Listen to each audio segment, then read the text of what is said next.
All right, Internet, welcome back to Kent at Your Own Risk, where Kent, Kevin, and Chris are going to break into our top 10 horror icons in episode 53. Episode 52, we went from 25 to 11, so you're getting the top of the barrel, the creme de la creme in this one, and I believe I get to kick it off with let me tell you something. I believe wrong. The caramel-covered caramel Twix, too much caramel. That seems like it would be something that should be readily apparent, but, I mean, hey, you do diabetes type 2 yourself. I suffer from my art. That sounds more like torture porn.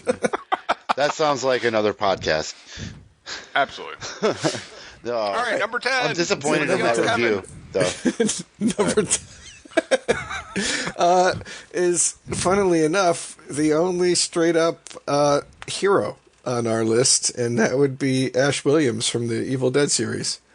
I almost didn't even fucking include him when I was doing my list the first time, because I wasn't thinking. I was so focused on, horror icons are always the bad guys, but, wow, I started thinking, I was like, oh shit, Bruce Campbell, Ash, Evil Dead. I mean, the dude with a chainsaw arm, some of the best one-liners ever written for a character. It really, he is like an icon, maybe like a B-movie horror icon, but like that role alone cemented Bruce Campbell as an icon among the film industry. And really gave Sam Raimi his name to parlay into the success that he's had. I don't know. I mean, can you guys think of another? Well, I guess you could a couple, but no. You know what? Can you think of another hero from a horror movie that's not something along the lines of, we would have to decide whether or not it actually qualifies as horror for some of our earlier listings, where the person would be as well known or more iconic than Ash? Well, Chris, you set up this question that I couldn't answer anyone else. I dropped the ball on this. I couldn't even think of Ash. Honestly, full disclosure, it auto-corrected on your list, and it said Ashley Williams, so I looked up Ashley Williams, and I was thinking that maybe it was the girl from the first Hellraiser movie, which is Ashley Lawrence. Ashley Williams is actually one of Ted Mosby's girlfriends on the show How I Met Your Mother, the actress, and I was like, what the hell did she do? And, like, nothing in horror. And then I was like, Ash Williams. Oh, Ash. Yes, I dropped the ball on this. I don't know. I did think of a couple, but yeah, not more iconic. And when we get to our honorable mentions, there's one in the movie, but is not more iconic, but is sort of similar. I would say Reggie from Phantasm. Yeah, and I was thinking like Ellen Ripley, but like again, we're all kind of on the line as You set up the question, Chris, that I couldn't say Ellen Ripley. That's exactly what I did. What about you, Kent? I can't say Sarah Connor.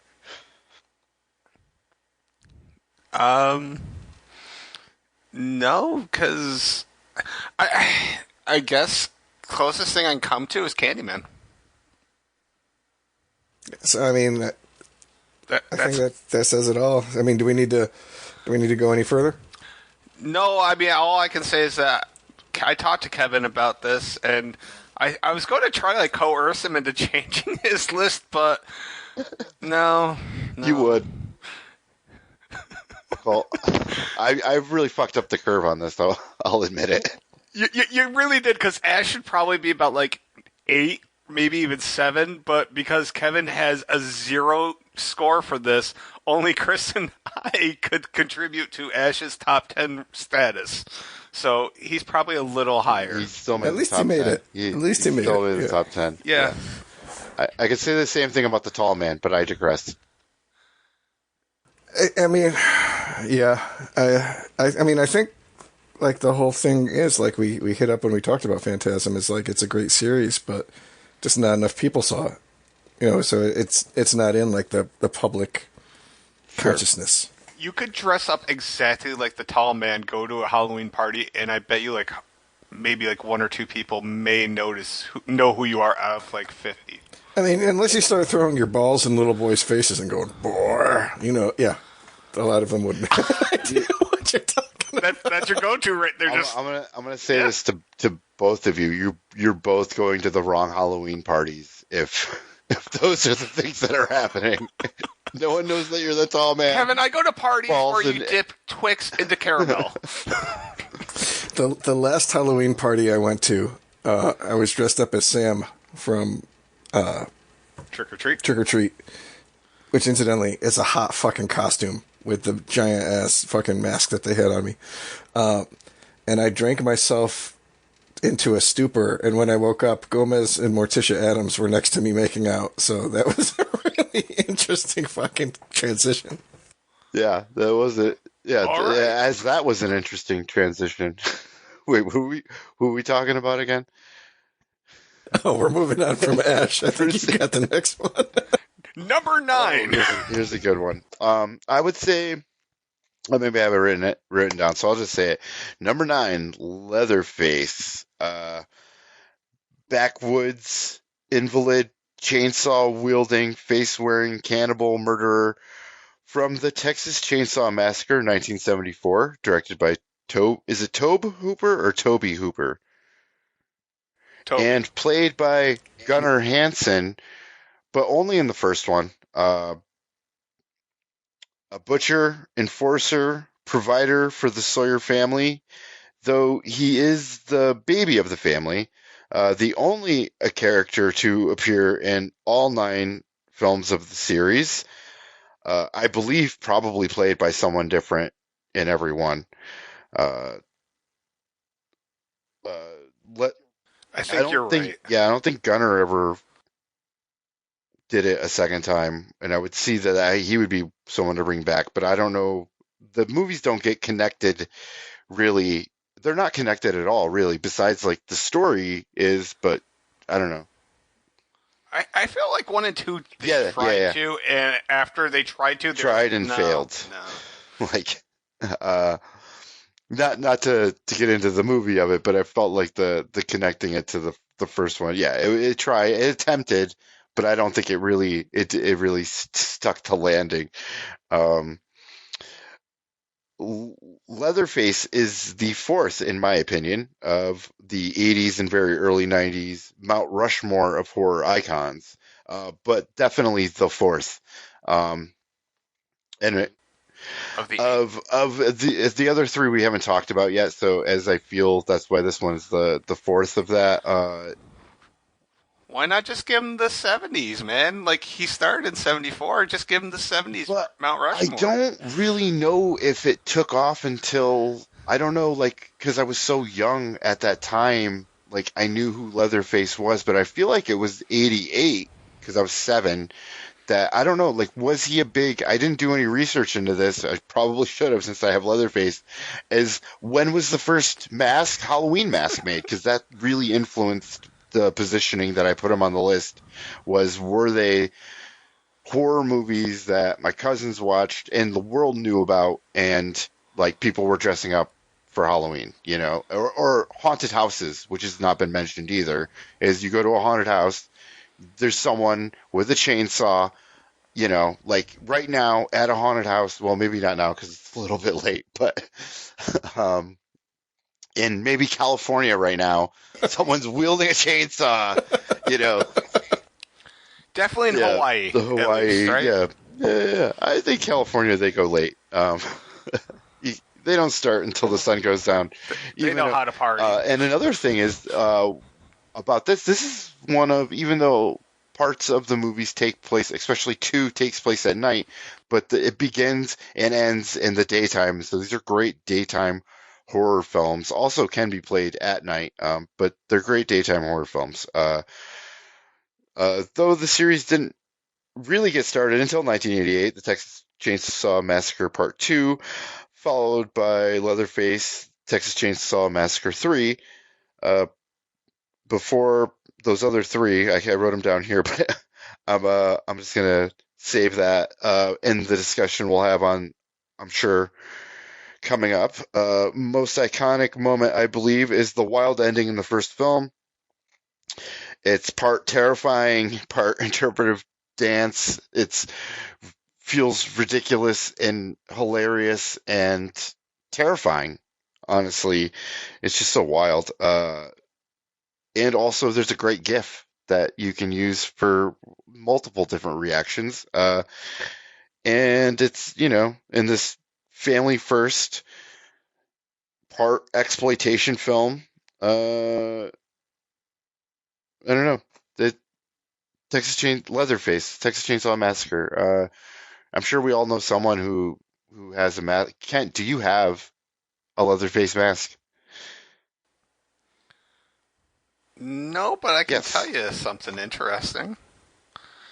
So when I first got into filmmaking, uh, the first guy we got to do like the makeup's blood and all that shit for like the gunshots. He was a guy who used to work down at Universal Studios, and I was fascinated by the blood. Like, we were making like this cheesy kind of romantic fucking movie. So like nobody's really into horror except for me. So I'm talking to him, and he's like, "Hey, do you know who Gunnar Hansen is?" I'm like, "Yeah, Leatherface." He's like, "Yeah, I hang out with Gunnar every year. We go up to his cabin for like a week and we just hang out every year." I was like, "That may be like the coolest like story that I can't really like live. I'll live a little vicariously through your cool random story about Gunnar Hansen, you know?" So I got to learn how to make really good looking fake blood from a dude that used to hang out with the original Leatherface, and that fills my heart with cholesterol and glee. Also, it should be noted there's not a whole lot of violence in the original one. It feels very violent. It feels like there should be a lot of blood, but if you really watch it, it's theater of the mind a lot of times, which Good is directing. kind of makes it brilliant. Just good directing. Yeah. It really. I remember seeing it the first time. My mom's like, "Do you want me to rent a movie?" I was going to spend the night at my cousin's. It was all fucking girls and me. And I was like, what about Texas Chainsaw Massacre? She's like, "Oh, yeah, you guys will have fun." No, nobody aside from me had fun in a room full of freaking scared girls watching the first two TCMs. But what a great time it was for me. When I put her on the meat hook, like, oh my god, yeah. That I know what you mean, but that is pretty. Yeah, the violence is all in it. Yeah. Honest, Oh man.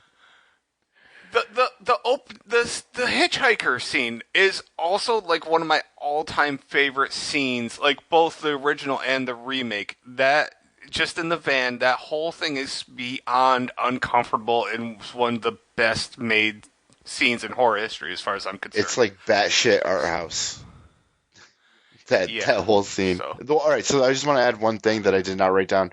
There was also something about it. That movie is Summer School, the Mark Harmon film, where he is a gym teacher and has to be the teacher for summer school.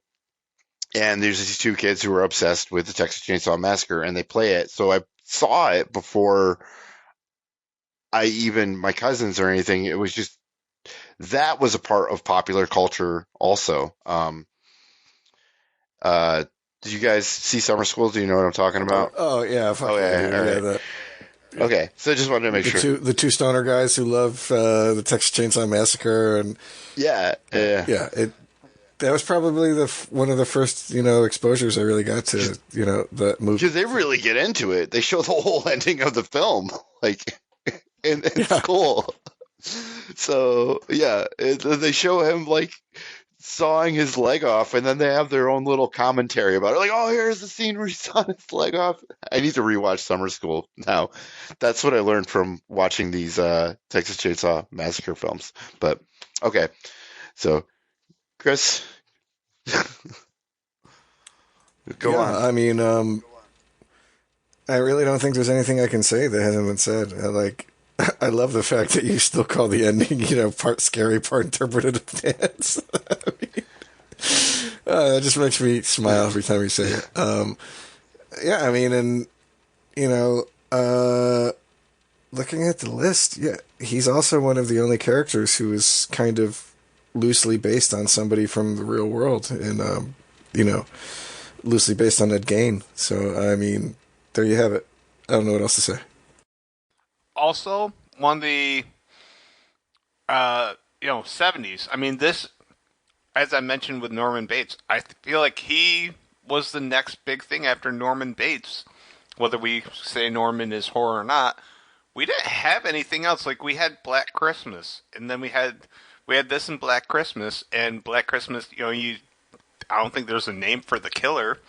So, like, Leatherface was the face of horror, and we had Damien and we had Reagan, but that was like a different horror until we get to fucking Halloween. But like, Leatherface really kind of dominated a little bit there for a while, which was nice, and the reboots were nice. I honestly, I feel the reboots are just as good as the original, because the original franchise kind of just delineates each time, and same with the new ones. Yeah. Yeah. They never really picked up after the next generation, right? They just went right into the reboot, like 10 Correct. years. Yeah, like 10 years later. Maybe Blame less. Matthew McConaughey and what's her Renee Zellweger. Yeah, Academy Award winner Renee Zellweger and Academy Award winner Matthew McConaughey. And Well, Vigo was in part 3, right? yes, yeah, he was. And Ken Foree, right? I think Ken Foree, yeah, he was the protagonist. I saw Viggo Mortensen's name like top billing. This is like, I don't know. I would think this has got to be one of his first movies, if not his first. You expected better, and you didn't get better. I liked Leatherface. I liked Leatherface, the third one, more than I liked the second one. Me too, Kevin. Yeah. I am shocked we agree on something. But Yeah. Yes. I think part 2 is overrated, despite Dennis Hopper just hamming it up. The chainsaw thing. I was a little, yeah. I don't think it was hammed up enough. This is a fan of Blue Velvet here. That's like maximum Dennis Hopper ham. Wasn't Bill Moseley in part 2 as well? Yes. Yeah, he was.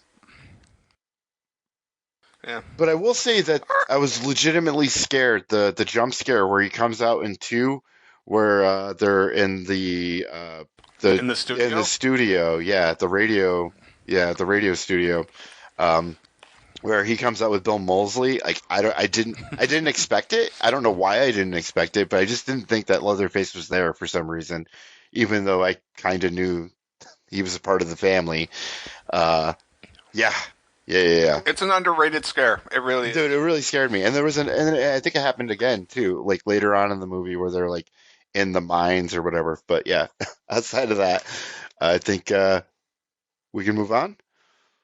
Yes, because I really want to hear about number 8, and yes. more importantly, I want to hear about, because you watched everything at this point of this. I didn't. Right? I didn't watch everything. I got pretty close. Did you get to Curse and Cult? Curse. Or no? I got the Curse. Okay, so I want to hear how impressed you were with the direct-to-video. So, number 8. Number 8, Chucky. From the Child's Play franchise, voiced by Brad Dourif. You're a friend to the end of your life when voodoo criminal Charles Lee Ray soul gets put into a good guy doll and ends up in circulation to originally Andy. The catch is if Chucky is in the doll for too long, Charles, is stuck for eternity. When you think killer dolls, this is the first one that comes to mind with his blend of humor and plastic body horror. These films stand out because they don't take themselves too seriously, but at the same time take themselves as a serious horror film when it comes to the blood and killing. And What's Chucky without Tiffany? I think she deserves a shout out in here. Who is iconic in her own right, not as iconic, but I think to a specific time, and also played by my 14-year-old crush, Jennifer Tilly, which this made her a household name and scream queen and horror legend in her own right, at least within the scene. Why I think Chucky is so iconic to me is because in 1988, when the first Child's Play came out, my brother and I had our own My Buddy dolls, and it was like taking a household item and turning it into something terrifying. There's probably other great examples. I think maybe when I was a child, Maximum Overdrive freaked me out because, like, what would you do if your batter mixer came to life and tried to get your eyes out? But this was a doll that can move, and I actually was a little bit old. I'm like 2.5 years, 2 years and 7 months older than my brother, so I took my karate belt and tied it around uh, my buddy's head and threw it over the bunk bed to my brother, and it freaked him out, and it was really mean, and I kind of feel bad about it now. But yeah, that was probably the one that really scares my brother because of that. But yeah, Child's Play. Also, the movies. We can get into that in the discussion, but I think my favorite is Child's Play 2, and I think that could have made, if I saw it at that time, would have made my terrific twos. Because I think it does, for what excels a sequel, I think Child's Play 2 did it very well. And I honestly didn't expect that when I was watching them.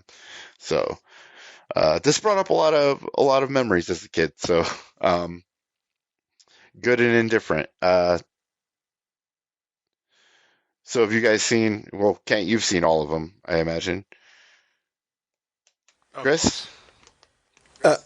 Uh, I was never the biggest Child's Play fan, but I have to admit, Chucky, especially with Brad Dourif playing him, is a fucking horror icon. I was always of the opinion that they were kind of cheesier than they were scary, but yeah, I mean, I can't disagree with anything that you said. He deserves to be on the list. Like, I think there were horror doll movies made that were scarier than the Child's Play ones, but none of them, had the same kind of recognition that Chucky did.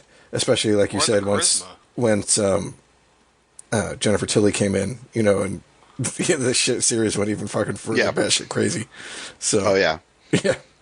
Especially with Seed of Chucky, which is, I'm guessing, the one that Kent wants to talk Yeah. about because it was the first direct-to-video one and the first directed by. No, that Bob was the Mancini. shit one. That's the one that I No, don't dude, want we to. got to talk about Seed of Chucky. So that's the one that we got to Dude, talk. it's Why? Why it's the worst of the Child's Play movies. And it's not even I liked it better than close. Curse, but it's Curse The was fuck's wrong okay. with you? No, well, first Curse of all, is it's got great. John Waters with his face melting off, like when. I get it. They played it to a certain crowd. It wasn't like appealing though to like everybody else that didn't want that movie. It was a If you think bad about it. horror film, but it was a great comedy. And I was almost embarrassed at how much I was laughing at it because I didn't think it was going to be that funny. And I'm a huge Jennifer Tilly fan, so it really was cool to see her play herself. And it was super meta. And like I say, and a lot of things, when you watch a full series that's been established and is it 8 movies? With the Yes, reboot, with it's the 8 movies. So when you get something like that, you just go with it, and it's nice. And it was really nice because I was watching Child's Play movies and Leatherface movies, and it like I had a lot more fun with the Child's Play movies, even though I like extreme, crazy, batshit stuff. Uh, I didn't think Child's Play was that cheesy, especially Child's Play 2 was not as cheesy as I thought it was going to be going in. And the way they I mean, it does have its cheese. It does have, but it's not full trash at all. Or even like, it's not really even that trashy. No, part 2 is It's a awesome. really good sequel, much in the same way that Cult is Oh, a good cool. sequel to Curse. Even though I know we're talking about like part 6 and 7, like it's a franchise that is broken into 4 bits. If you really think about it, you got 1 through 3, you got Bride and Son, you got Curse and Cult, and then you got Reboot. Like it's 4 segments pretty much. And none of them are bad segments.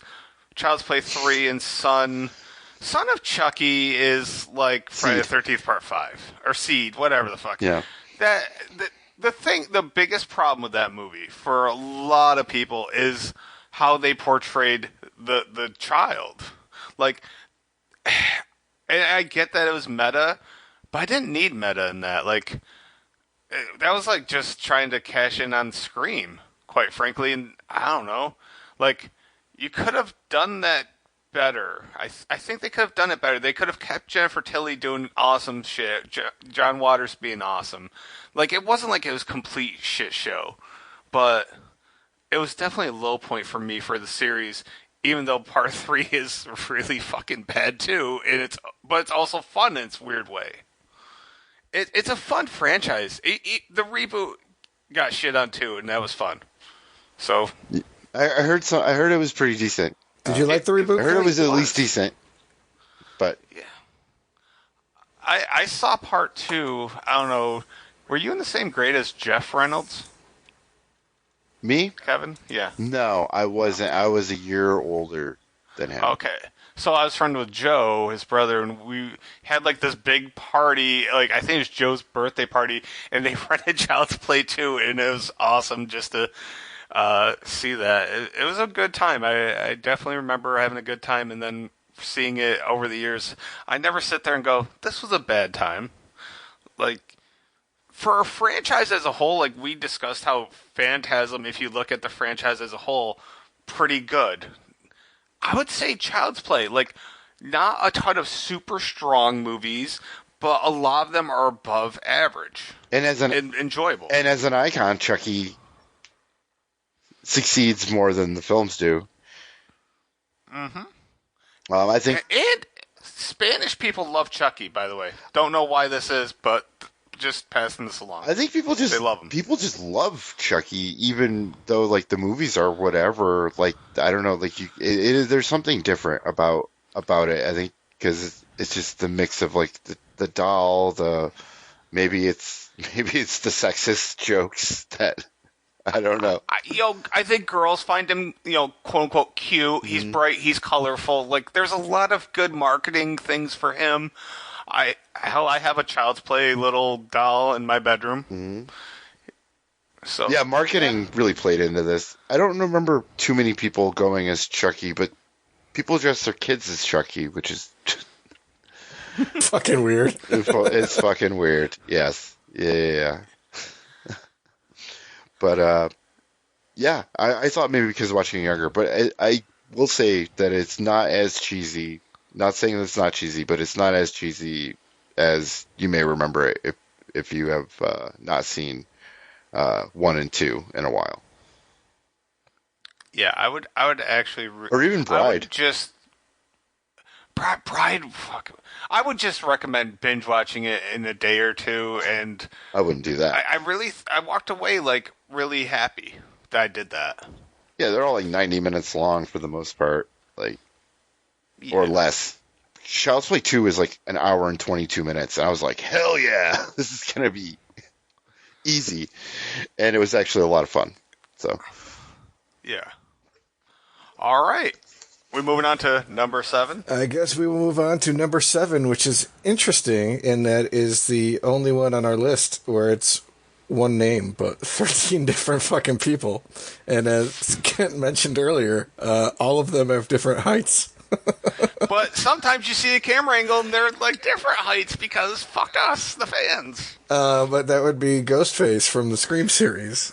And I think it's just a testament to the fact that how iconic that simple mask and just black cowl and costume have been is that there are 13 different people who've played it, but unless you're horror fan, a Scream fan, a Wes Craven fan, as we all are, I mean, I don't think most of the average person off the street could tell you, which one was Billy Loomis versus Mrs. Loomis versus, I don't even fucking remember what the dudes' last names were in number six, but, they all recognize that the Ghostface costume comes from Scream. I would say that probably, with the exception of maybe our last one to go over, and maybe our number four, I've seen more Ghostface costumes since the first Scream came out than anybody else on this list, in regards to Halloween. What about you guys? I would back this. That's exactly what I wanted to say. Is I was just at Walmart last week, and I went down all the Halloween aisles. The only there might have been a hockey mask, but there was different Ghostface, as a matter of fact, like some really cheap knockoff looking ones, but then like the one that looks close. Out of all these, those were the only two that were represented at Walmart. So I 100% agree with that. Yeah, it is, and I keep forget. Even though this is like, I guess this is the horror series of my high school days, that I went to the theater to see at least the second one, uh, and what a big movie that was. Yeah, it is. It is. I mean, I think because the Ghostface mask is just a cheap was just a cheap Halloween mask, and they just went with it because it was already a thing. I remember seeing the mask before I saw Scream, like it was the cheap costume to go as. It So, it's slightly cheaper than getting a pinhead oh, it's costume. way cheaper than a pinhead costume. Yeah. It's like, I think you could probably get it at the dollar store at one point, Um, It's like this and the Crow. You could get either of them anytime for like 20 years straight. yeah. Um, so Ghostface, yeah. Are we on it? Can I go on my thoughts of Ghostface? Okay. Yeah, go with your All thoughts right. of So the Ghostface. thing about Ghostface, it is sort of almost disappointing because I love the movies and like how to go about it. But watching the first three movies recently, uh, also the heights don't matter in the first three, cat like because of the way they shoot it, and like in the second film, I wasn't even sure that the Mrs. Loomis was actually even killing anyone in Ghostface. I just thought that she was kind of like orchestrating all of it, but then she mentions that she kills Randy. The whole Randy scene is he's taken into the van and you don't even see Ghostface stood up. So I think what they did was it's just good directing, on that. That And makes some sense. Because that was played yeah, and I'm or trying to figure out, like, in the first movie, like who's there and who's killing who. And I was like looking at the heights, and you even forget about it because it's just so well done. Like, um, I mean, there might be something here or there but they really, I think Wes Craven went in with that, like, you know, doing like Hitchcock Psycho. So everything's got to be at a camera angle, or like, maybe not specifically that, but that idea of like good directing and like making sure that we keep the secret like as well kept as possible. And even I would say even including number three is done that way too. So, Ghostface is played by all these different characters. What I think it represents, which I don't know if other people feel that way, and it's something that I kind of take. So I'm not sure why it's so popular, besides maybe the scary movie franchise, because that's just kind of like fun and silly. But the fact is that Ghostface is usually the killer that but you don't know who it is. So the who done it, and it's someone close, and it's terrifying, and that they could just do this and disguise themselves, not only uh, physically, but also by voice too. So yeah, it's so cool. I'm gonna ask you guys though, who is the best killer or killers in a movie? Is it the first one? Best acting, Ski Ulrich. I think I have to go with Billy and Stu. I was laughing my ass off the other day because my wife was rewatching The Good Wife for like the 7th time, and there's a slew of episodes in a row where Matthew Lillard plays like a music composer, and I was like, wow. I mean, to think that that guy got his start as fucking Stu in Scream, and here he is, being in a Ridley Scott television drama, of legal drama. I'm like, who would have thought? I I mean, I'll say this. I'm crossing off. I'll immediately eliminate the killers from 6 and killer from 3.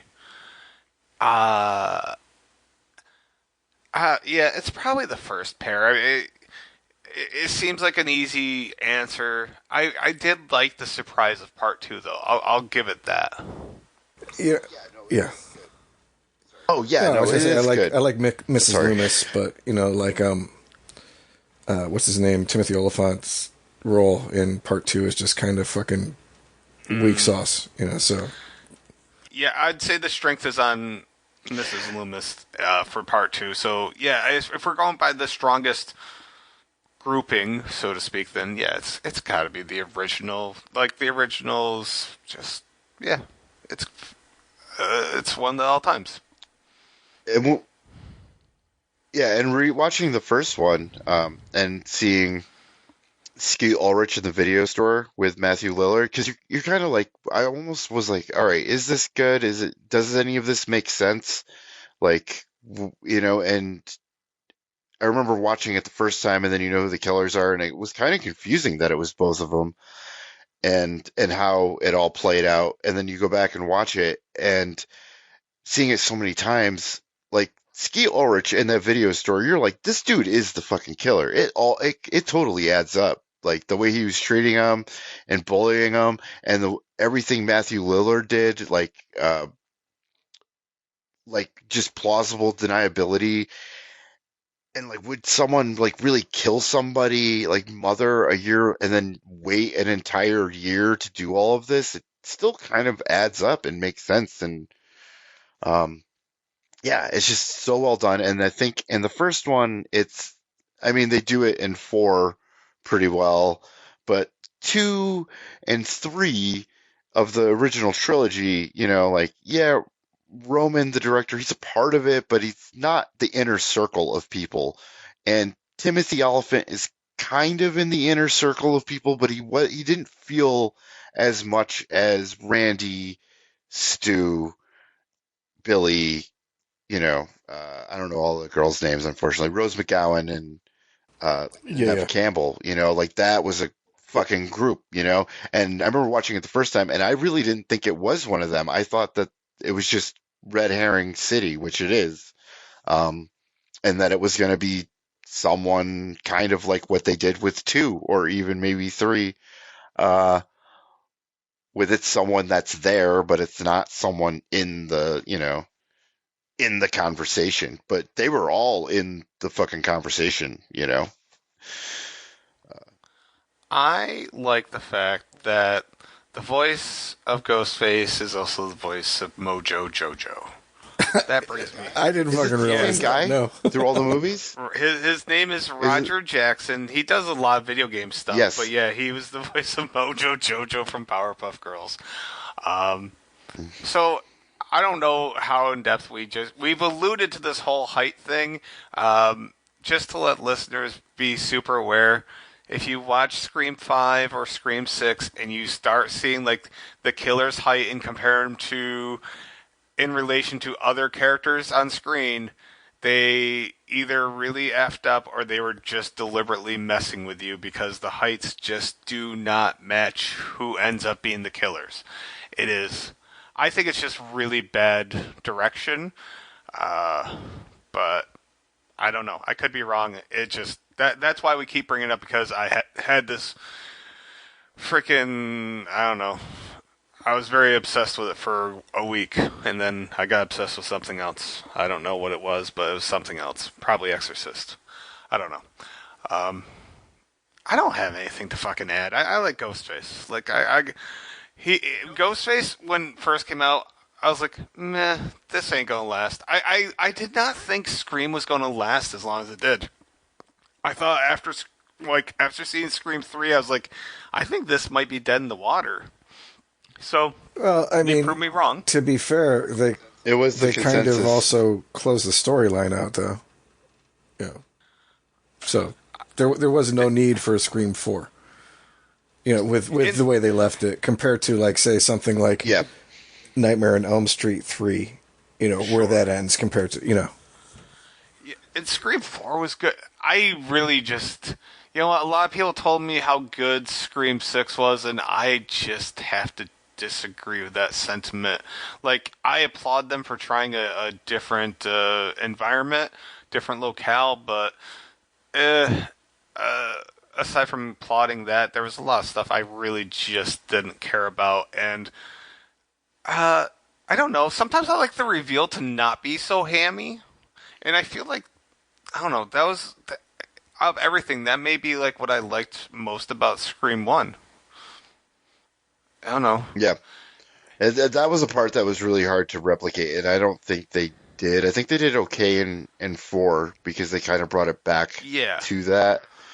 I mean, they tried, and I did like 4, and I think 4 made 3 better. And I think to like the genius of this, I think just the fact that like it wasn't the end, and then you can watch it as a trilogy, and then because of what Kevin Williamson wrote in that original screenplay, and how horror has evolved since the first Scream, and Scream really contributed a lot to that because it mended my dad's generation and my generation, and it included it all into this movie and made it a mythology about it. And also, if you watched horror films, you were probably smarter than the next guy who didn't, and that was To the point. the brilliance of that like, original script. Do you think that they went overboard with how obnoxious the twins were in part 5 and 6, or was that just like super intentional, just to mock everybody that's so arrogant, thinking that they know so much about horror? Like, I couldn't quite put my finger on that.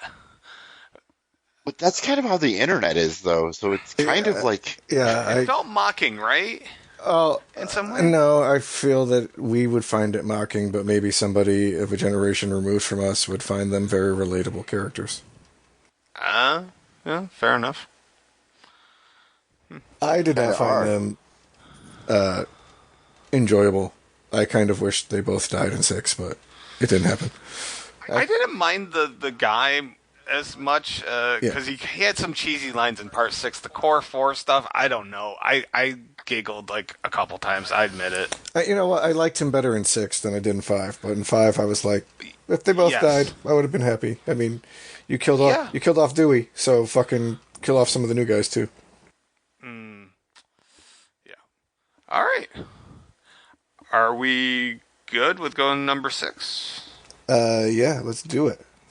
All right, number 6, Kevin. number 6, Frankenstein, or Frankenstein's monster. The most iconic version would be From Frankenstein, played by Boris Karloff, in the Universal picture that was directed by James Whale. There's grave robbing, stealing a brain from college or wherever, playing God in the name of science. Dr. Henry Frankenstein brings to life a monster that isn't really the monster, but a product of his environment. And a badass note is, yes, it's just the monster in the credits, but in Bride of Frankenstein, when it does the opening credits, it doesn't even say Boris Karloff. It just says the monster, Karloff. And I just thought that was badass. Can I ask a question of you, Kevin? Oh, go ahead. All right. Okay, we're at this point now where you have most people that will just say Frankenstein, and then you got like this 10% group that's like immediately has to correct you and say Frankenstein's monster. Are we at a point where we could just say Frankenstein and stop being like that person, or do we still need to have these people that like have to correct us? I will fucking correct you if you say Frankenstein. So I mean, it is kind of Frankenstein. I think they call him Frankenstein one time while they're like searching for him. Like, I think it's in Bride of Frankenstein, or no, maybe it's the very end of the first one. But when the villagers or whatever the townspeople are going up the mountain, they just go Frankenstein, and they weren't looking for Henry at that point. Yeah, they weren't looking for uh for the doctor. Yeah, they were looking for the I, monster. So I think yeah, Frankenstein, I think it is commonly that. I mean, but Chris, you are one of the Ted Mosbys of the world. Um, yes, unfortunately, I am. why can't it be Frankenstein though? Because if you called the Doctor Frankenstein. because in the book his name is Adam. mm, You fucking book yeah. people. I mean, You're all the same. he's named after the first human. Mm, Because Frankenstein feels like he's usurping the power of God by creating life. yeah. Yeah, and That makes they sense. really get into it again on in Bride of Frankenstein. I would say this is probably one of the most gothic classically actually came up on a lot of like when we were looking up gothic horror. Frankenstein came up a lot with like the set design and stuff, but also like in a modern definition, misunderstood, didn't ask to be born, not living up to his father's expectations for the purposes of his family legacy. Pretty goth. Um, the the physical appearance, though, what makes him iconic is the physical appearance.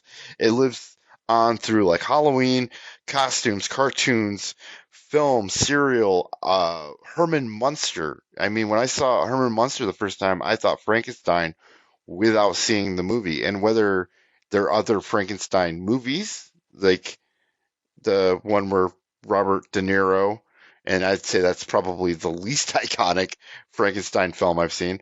Um, Maybe not compared to like Frankenhooker or Flesh of Frankenstein or Flesh for Frankenstein.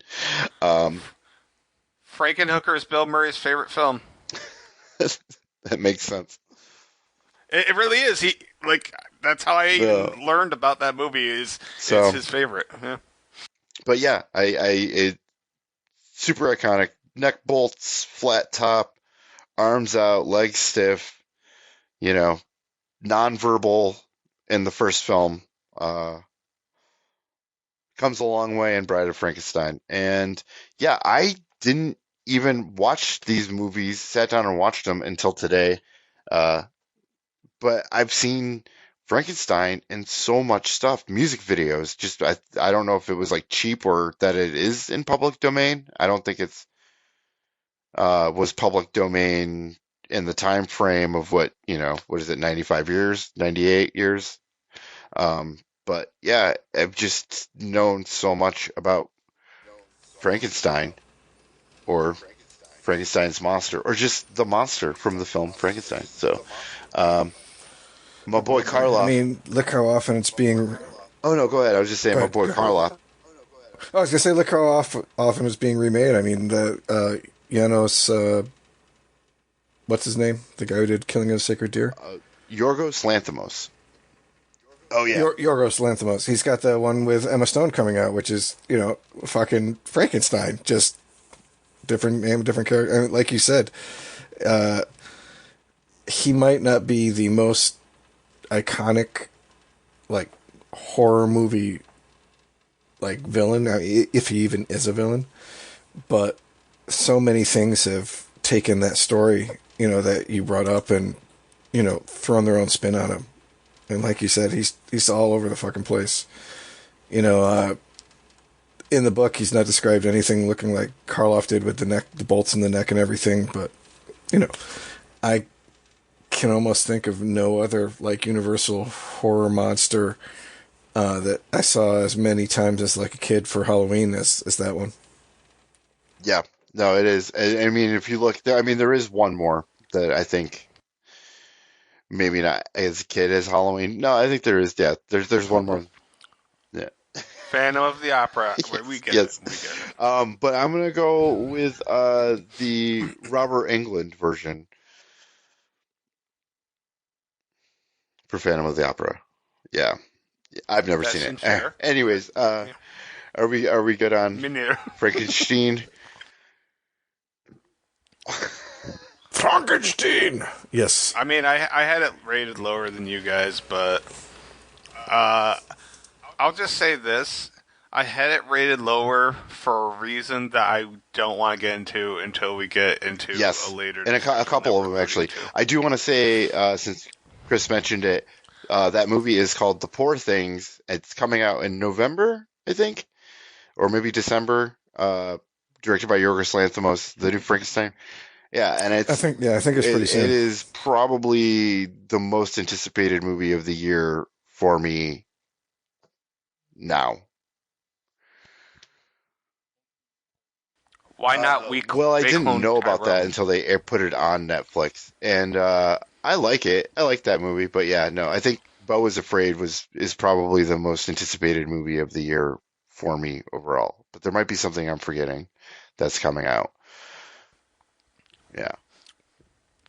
Fair So, enough. All right, number 5. We good? Yeah, go ahead. All right. Number 5 is one that I had to have, obviously, because I have a tattoo of a certain icon of John Kramer's puppet, but mainly we're talking about Jigsaw. And I was surprised that you guys actually had him rated as highly as you did. We all kind of had pretty close to a very similar rating, all things considered. I just rewatched Saw 3 through 9, 2, 3 nights ago. Still good by and large, with some missteps along the way.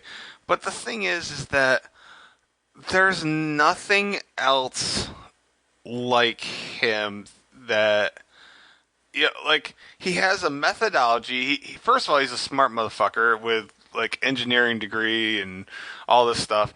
He has a motive regarding he had to survive, like the things he was willing to do to survive while then having brain cancer and all this shit. And he gives people a way to rehabilitate themselves. And I know, like, when you talk to people, you can instantly tell if those people have been paying attention to the movies or not, because they'll be like, no, he didn't. And it's like, yes, he did. You just weren't paying attention because some of those traps were done by Hoffman because he just didn't give a fuck. So clearly, you don't know what you're talking about. Go sit down, Junior. And I've had this conversation with far too many idiots. Um, people are dumb. They don't get Saw sometimes, and unfortunately, I think you may have to watch. You have to watch.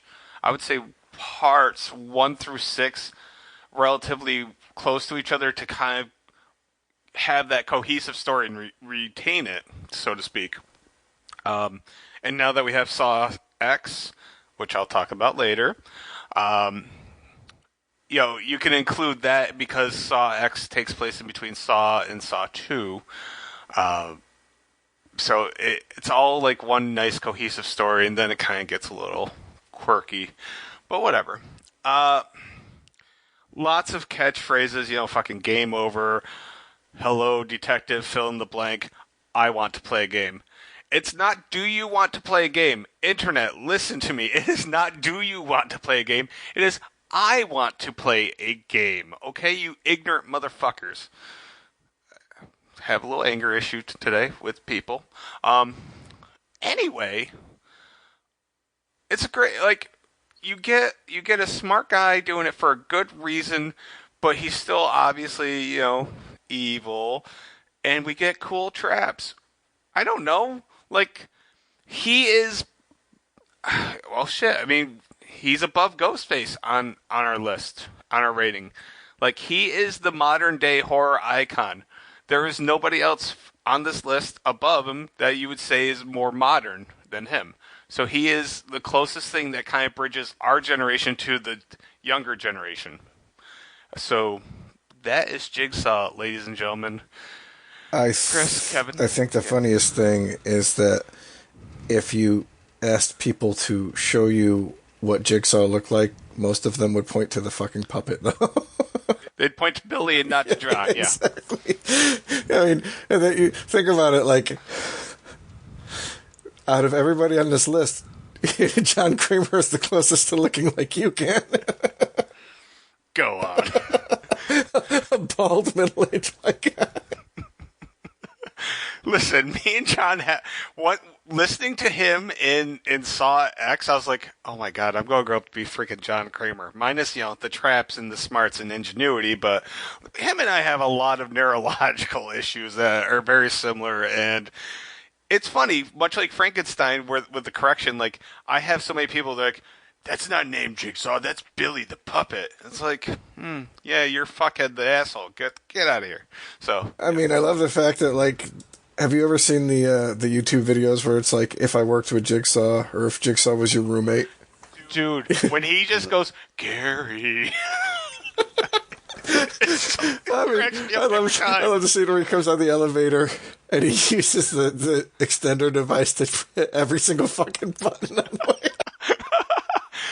Like, what did he do? Hide the car keys in the dog or something? Funny or Die or something? Yes, all those videos are fantastic. Oh, yeah. Check it out. This sounds awesome. I think it might have. I think it was, yeah. Yeah, I agree. I agree with a lot of what you said. I think, and the thing about that I don't think was brought up is kind of what you alluded to with the those videos is like kind of like but on a serious level is that there is a moral debate of his character, and it's kind of, he is kind of this guy who's doing this crazy stuff, but there is a choice of redemption, and whether John Kramer redeems himself throughout the series is debatable. Yeah, I think I like that aspect to it, but it does seem a little bit more. I saw a meme where what was it? It was like, oh, this is like, I forget what it was a picture of like some trap with a guy with, something like caught on his head that's gonna like rip his head apart, and it's like this guy said that his 10-year-old son was actually 8 years old, so he could eat cheaper at McDonald's, and this is what happens when when that happens or whatever. And then someone wrote as a comment, be like, I never took John Kramer as a class traitor. I was like, and that's all I think about now. I was like, he's not a class traitor. That's pretty solid.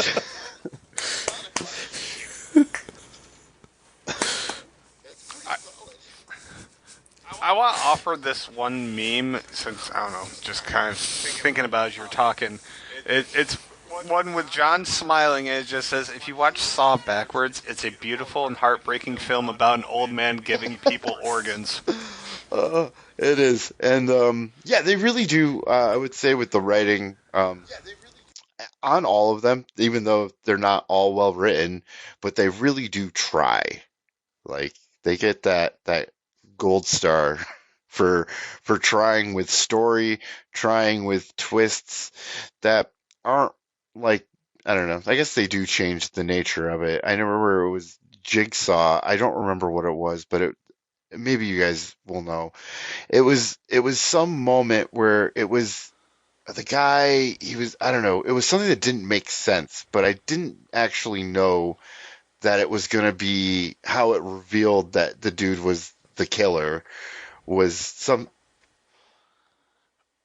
the laser collar? Laser collar. I don't think it was that. It was something that happened that I just knew in real life was like not like, I don't know. There was something that was about it. It was like, well, that's not actually real life. But I was like, so this either means the guy is the killer or bad writing. And then they brought it, and it was like one of the points of like revealed that he was the killer. I mean, I figured out the killer in 11 minutes and 20 seconds in Oh, Spiral. So, sometimes yeah, the writing it is didn't not take me that so long, great. but I knew the killer before it was revealed also. Um, but it's if you don't see them die, they're probably the killer.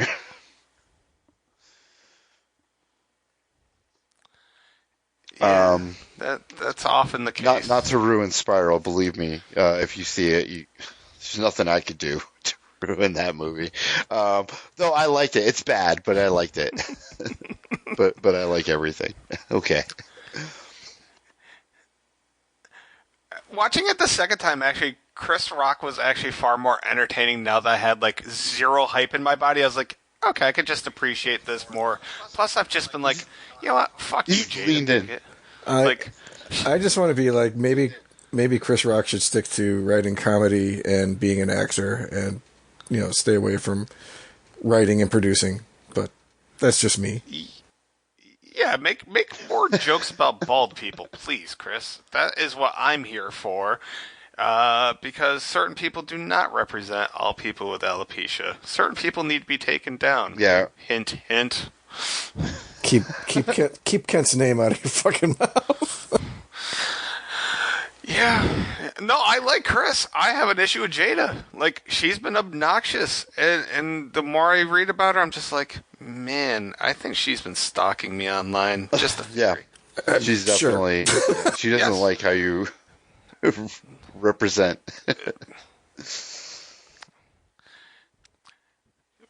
I'm telling you, she fell for Tupac right at the same time I lost my hair. She likes guys who wear a bandana a certain way. The more and more I read about it, I'm just Yeah. like, mm-hmm, She likes hip makes hop sense. legends, It does. Yeah. so it checks out. I'm with you. Yeah. Yeah. It does. Yeah. Here's a quick thought. Uh, is Adam dead? I just saw a video the other 2 days ago, and I was like, holy shit! I So don't think that's Adam's dead. Leah Whannell, the The writer, original guy with Dr. Gordon. one of the writers, or no, the writer. Yeah. Yeah. Yeah. Whose body do you think it was that they find in? Amanda didn't want. Okay, so Amanda really was having trouble. That was around the time when she was fucking up in part 3. Now, when you see the body, the chain is on the wrong ankle. And you know damn well they're pretty specific in the Saw movies, unlike the Scream movies. They're very specific, detail oriented, and they show the shackle around the wrong ankle not once but twice. And we never see Adam actually die. We see her suffocate him with the plastic for like 20 seconds or 30 seconds, but that's not enough that's necessarily going to kill you by any means. And the more that the video went down the rabbit hole, is like, well, it would make sense because Adam was like a really great source of information. Like, he could just be another freaking Dr. Gordon.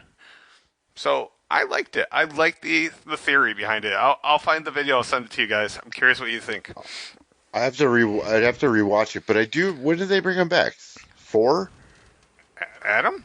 Yeah, Adam's never yeah. brought back his. I think he's. No, Leah I Whannell. think he's dead. He comes back in one of the movies. They go back. It's like a flashback, anyways, Well, to where they find flashback's him. different than bringing him back. Wasn't it 2 Well, or was it 3? it was way later. It must have been 3 or 4. But they bring him back, but they bring him back. They go back to that moment, which is a lot of what the Saw It was thing is. 3. But they go It was back 3. to. Okay, so they go back to after, which is after 1. So do we see him die after The in closest 3 thing they then? show is in part 3, and we don't see him die. And I'm telling you, okay. I think he's alive. But Well, that was my question. so we okay. we see the body I'll have to go back and see in it. part 2. So I mean, who would you think the body would be? But he didn't. like, what would he have done in order to survive? You know, in order to be rehabilitated, according to John Kramer, in order to keep him alive. Well, that's for But you're Saw saying it might 11. be. Yeah, well, that's because Shawnee Smith is fucking it up. He ain't doing what Yeah, he's supposed Shawnee to Smith do. is very emotional in part 3, and that's where the possibility really lies. I got the video. I'll send it to you guys, but No, that makes I'm, sense. I'm telling you, the video makes a very good argument that Adam's still alive, and it would make sense that they would leave that possibility. Once again, the shackles on the wrong leg really. If you go back, they're very specific on every flashback. They really are. Well, also maybe I just came up with this is even if the shackles the wrong, like it was just a mistake. Um, the fact being is that maybe he's just doing what John Kramer did like in the first movie, and he's just like, I'm just gonna lay down, look like I'm dead, face down, and see if I can walk out of this bitch. Yeah. Uh, yeah. I don't That's know. what I do. Either way, I mean, I don't want to keep wasting our time here, but yes, I'm curious. After you guys watch it, tell me what's wrong or right with it, I guess. So we can go on to number 4. Yeah, I mean, let's do that. Okay. I find number 4 to be another interesting addition to our list because this is a icon whose face that we mostly see is based on another actor's face. So, this would be, of course, Michael Myers in the Halloween franchise, whose mask is based off of William Shatner, which is both cool and kind of scary at the same time. I mean, shit. Outside of John Kramer and Saw X, has anybody else had as recent a showing as Michael in the new Halloween trilogy? 2022. Because no, Candyman was before that. Well, I think you're kind right. of like I haven't seen the new Exorcist tie back to Pazuzu. Don't. Okay. Well, I mean, I wasn't planning on it, but Plus, you know what? Let me just throw this out there. Like, now people are saying, "Oh, it was this random demon name." They never even named the fucking demon in the movie. So, fuck. Sorry. okay. Anyways, yeah. Michael's been around for what? 12 movies at this point? 10 movies? Well, he's been in 4 timelines. Yeah. And yeah. he's been in how many movies? 12. 12? All right, so there's 13 Halloween movies, Yeah. including the third one, which technically he is in, but it is not a Michael Myers story. He's just in the movie, watching the movie Halloween, or the trailer to it. So he's in there, but Yeah. it's. So, I I would mean- say 12. As you alluded to, well, not even alluded to, as you just fucking straight up said, he's definitely been, well, Pinhead might have more, like universes or reboots than this, because it's hard to tell with that kind of filmography which ones are all considered canon in which timeline. But yeah, Michael's been all over the place. Shit. In his first movie, he's not even Michael Myers. He's just the shape. But again, as you brought up earlier, you tie the music to the appearance and the number of appearances, and I think you have what makes him a memorable icon when you compare him to like the top 3 that we have. I mean, I don't know what else needs to be said. I think Michael's a bitch to an extent. When I put him up head to head with some of the heavy hitters, Michael just doesn't. He's iconic, and that's why I had him. I don't know. I think I had him as like my 7th highest pick, but I still just Michael doesn't do anything for me. I never sit there and go, "Ooh, there's Michael. I'm fucking excited now." Like, I think the most excited I got about him recently, and I think Kevin and I was talking about it, was the fireman scene in the beginning of Halloween Kills, maybe. Otherwise, like, he just doesn't Yeah. do anything for me. Like, his kills are never that fun. He's just a dude. Like, I say this like about like two or three of the fucking storylines because I liked how he was in Rob Zombie's. I thought his character was actually treated best in the Rob Zombie two films. They did his character justice, and if the whole thing was that type of storyline, I'd be all in. But they did his character so horribly wrong at various points in time that I had to lower my ranking for him. I know he's iconic. I know everybody knows who the fuck he is. I know he's on tons of merch. I know everybody knows the music. The freaking movie is called Halloween, so like everybody watches Halloween on Halloween or around that time. I get all of that, and that's why I couldn't rank him lower. I wanted to, but I couldn't. But he doesn't really do that much for me. That's all. Yeah, he fits the criteria for sure. And I think I agree with the Rob Zombie uh movies. And basically the timeline is it's kind of the same thing, or maybe not completely, but it reminds me of like different timelines of movies and they're in sections. So it's like Halloween 1 and 2 is a double feature, and that's its own thing. Still on the same timeline is 4, 5, and 6, but that's very much its own trilogy on its own, uh, with Daniel Harris in 4 and 5, and then kind of ties together with 6, mostly because Isn't Donald Paul Pleasance Rudd in is in it six? and his final film. Yes, he's Tommy. He's the He's not boy that good in that role. that Laurie was. Do you think he is? No, uh, no. I mean, I mean, it's a whatever. With the series itself, you do have to go with it. You just kind of gotta go with it, and immediately with 2, I think like you just kind of go with it, even though it's like very well respected sequel. Um, yeah.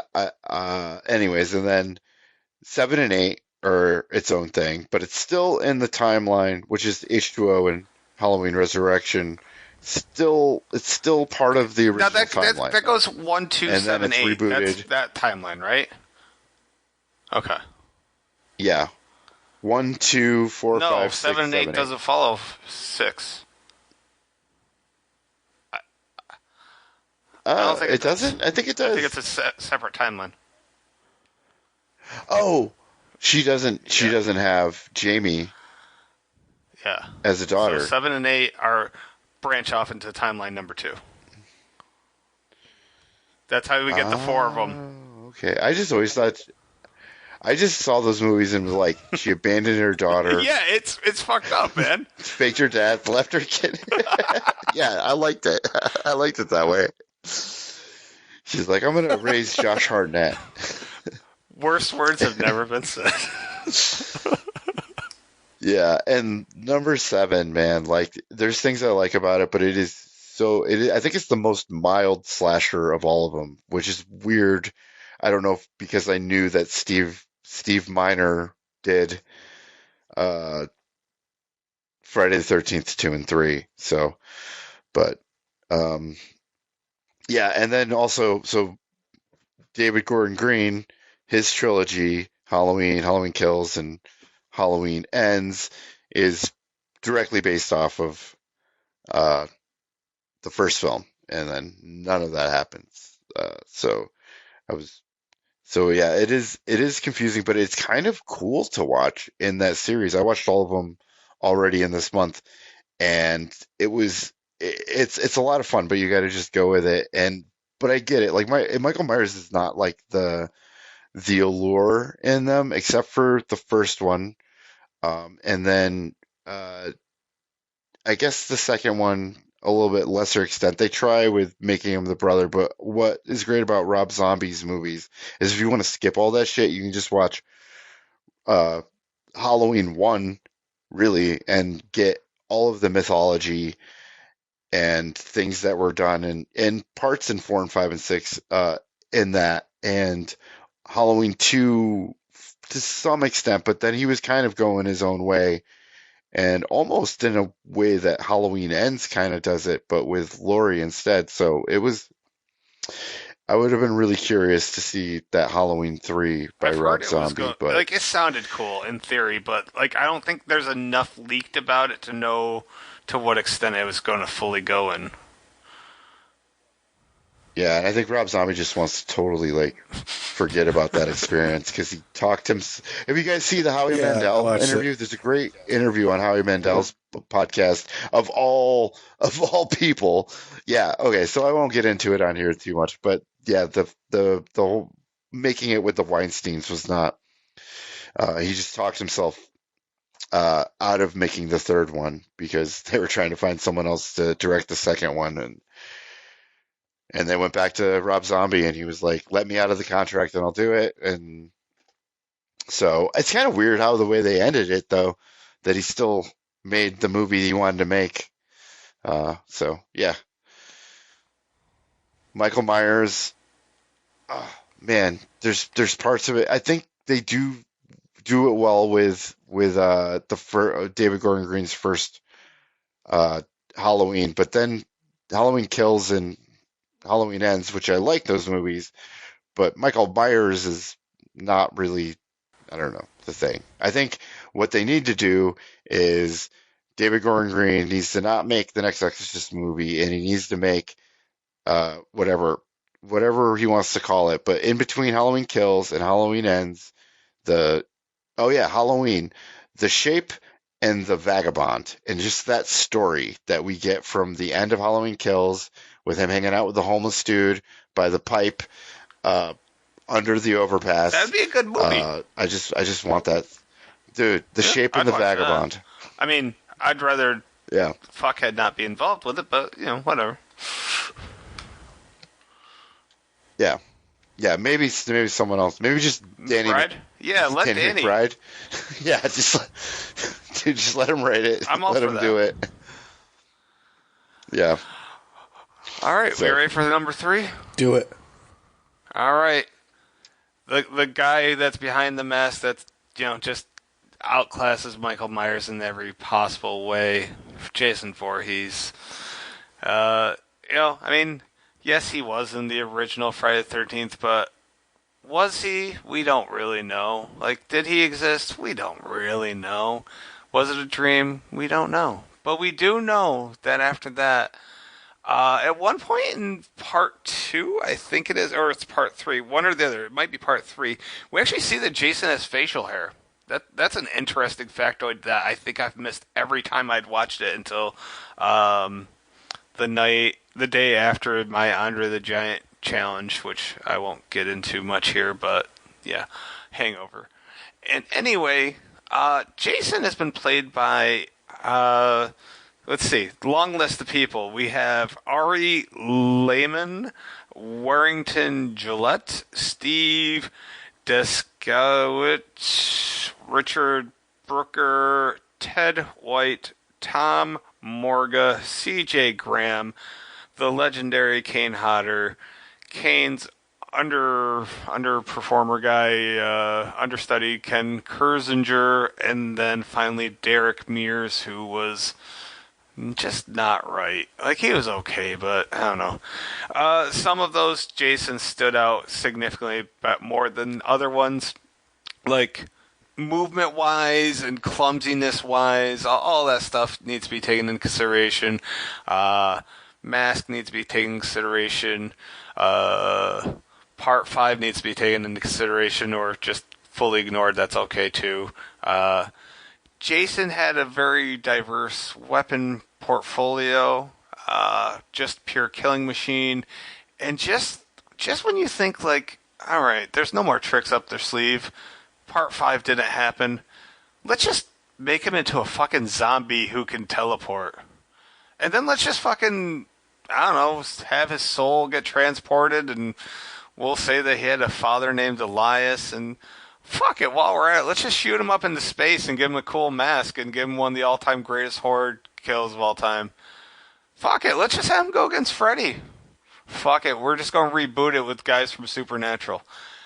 And almost every time, Jason just kind of comes out like his reputation hasn't been harmed nearly as much as Michael's has. I think that's really one of the biggest differences is that Jason's reputation, aside from part 5, has been by and large pretty solid. If not, like, he didn't experience the same highs that Michael did. Most people say Halloween part 1 is better than any Friday the 13th. It's debatable for me, but I think most people would agree with it. I'm not going to argue with it, but preference-wise, whatever. The thing is that his stuff is pretty on par most of the time, and a lot of fun. There's some standout performances. He gets different skills. Some movies he's terrified of the water. Some movies he's swimming in water. I don't know. You never quite know what you're going to get, other than the same. Shit, I don't even remember what the hell the thing is. It's that the noise that he makes, the whatever. I can't remember what the fuck it is. That was pretty good. It's something very specific that's said. I remember. Well, I mean, it's been said ad nauseum online, but they actually made a point of it in the Friday the 13th video game, which was really good until some dickhead named V. Miller fucked everything up. Anyway, bitterness aside, Jason Voorhees, he was the only fucking icon that could go against Freddy and make it entertaining, in my opinion. I don't know if we could have had anybody else that was the perfect style and contrast to go against Freddy, and that's why he's, I don't know, he's like a total package, and he's marketable. Everybody knows the fucking hockey mask. Sometimes people associate Machete with him. I don't know how many Machete kills he's had. It's not a ton, but I think the machete is often like considered his weapon of choice. I don't know, he's had 2 video games. I don't remember if he was in Dead by Daylight. I want to say he might have been, but now I'm not sure. They even made Splatterhouse way back in the day. Gosh. Fucking Alice Cooper made Man Behind the Mask song for part 6, I want to say. Fucking Corey Feldman's been involved. Tommy Jarvis has gone through some iterations and is cool as hell. I don't know. I'm going to stop rambling. You guys tell me what you love, what you hate about Jason. I mean, I've only seen a handful of them. So, like, one of the things I suggested, and I hope we do next year, is Friday the 13th as a series. Yeah, I figured. I watched the full franchise twice this year. I'm always down. I figured you would buy in at least on that suggestion, since I haven't ever seen all of them. So, but yeah, I mean, you can't deny that like the fucking hockey mask is no longer synonymous with hockey. I mean, that's like the biggest thing about being iconic for him. I mean, that is hilarious. Yeah, I think I agree that Jason is more iconic, and then some of the movies, I think, I don't know, but Jason doesn't really do much more than Michael Myers does for me. Actually, doesn't do more than for me at all. Actually, quite less, because it's just he drowned, and then he's just killing counselors. Like the whole like revenge He's a aspect is kind of zombie. well, not until 6. Okay, Michael never got to be a zombie. Well, that is true. I guess. And he never went to space. He never was up with Buzz Aldrin. I have not seen the later ones in a while, so I cannot speak to the entire series. I do like Jason X a lot. When I saw that, I was really impressed with it, and um, that is true. He's not gone to space, but Leprechaun's gone to space, right? Leprechaun, Pinhead, Jason, yeah. Yeah. Leprechaun's also been in the hood, and I don't know, maybe Michael was kind of in the hood with the Vagrant, so Well, maybe Jason was definitely in the hood. Yeah. in part 8. Yeah, I mean, I remember him knocking that dude's head off. New York City. Yeah. Yeah. So, yeah, no, I do like the movies. They are fun, but the lows though are really low, and they're not really even, I don't know, that much fun.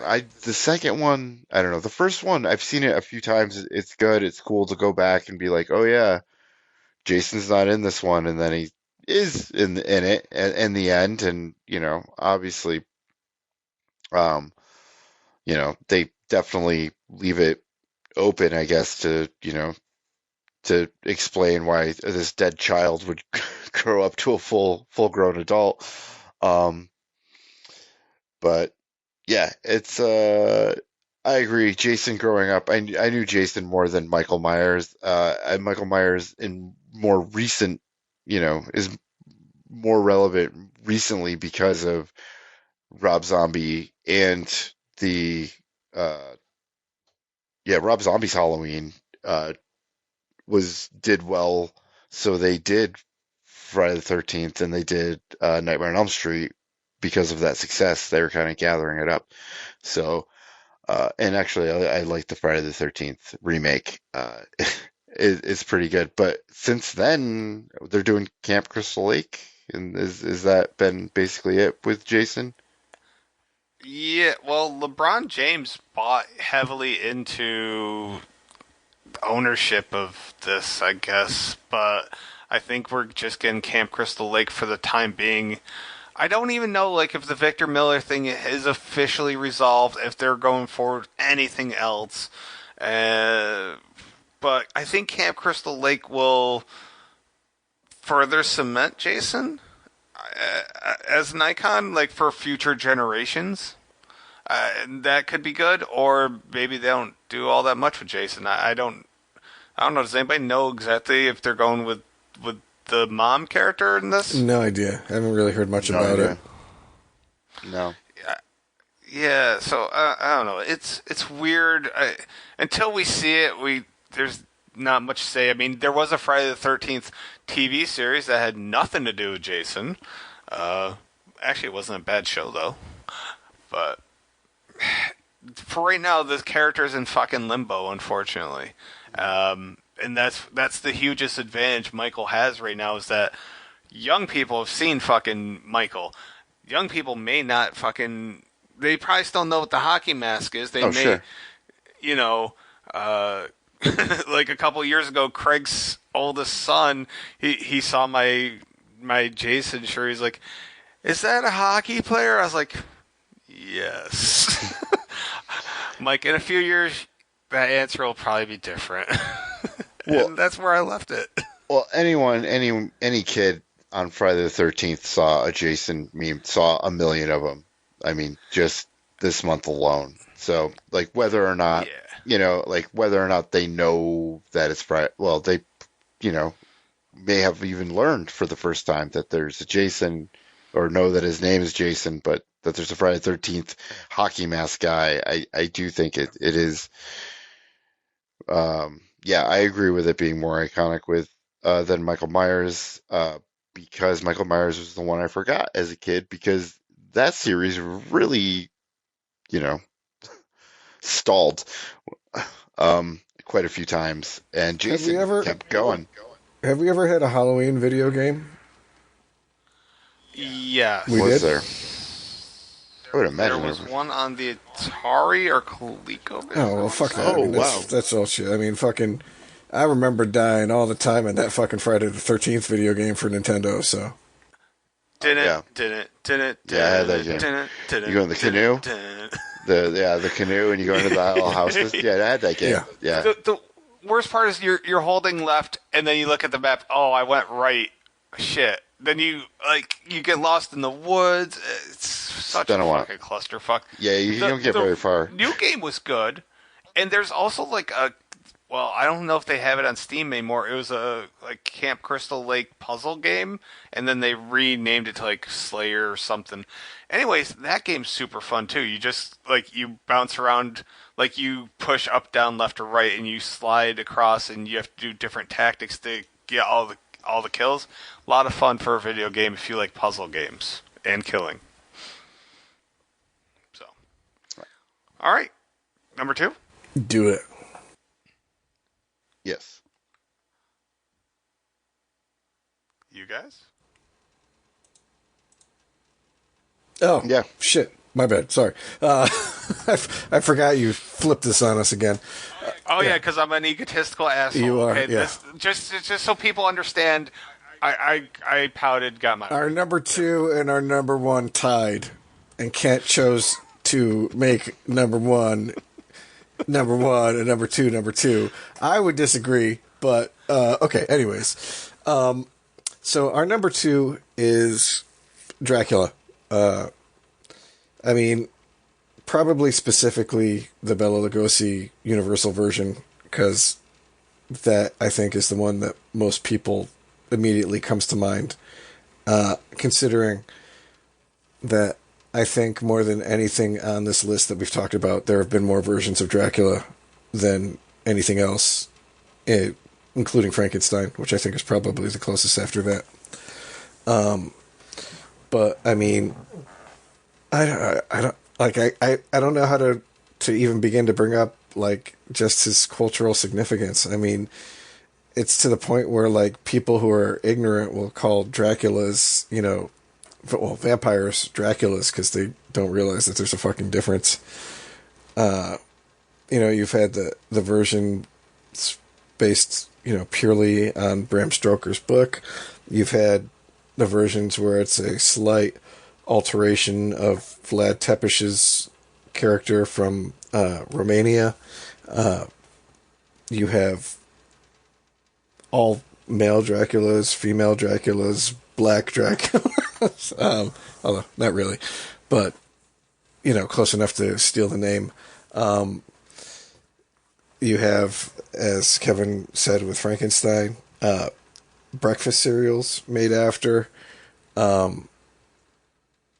Anybody wearing a velvet cape with fake fangs in is going to be easily identified as Dracula. I mean, even some of the characters who were not named Dracula, like Count Orlok, are actually based on Dracula, so that is the exact same character. I don't know. I mean, like, I get where you're coming from with your number 1, Kent, and I mean, I think I put him pretty fucking high on my list. Yeah, he was my number 2. Yeah. So I mean, My number 2.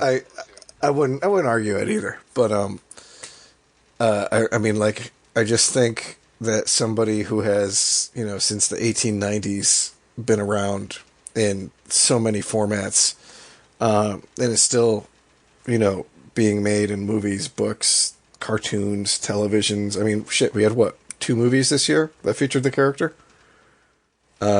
Renfield and The Last Voyage of the Demeter. Yeah. Compared to somebody who might be getting another movie, but might never. So that's where I'm coming from. But like I said, my number 1 and my number 2 were pretty fucking close. So, and I love them both as characters. So have at it. Yeah, he's not bitter, Kent. But I am.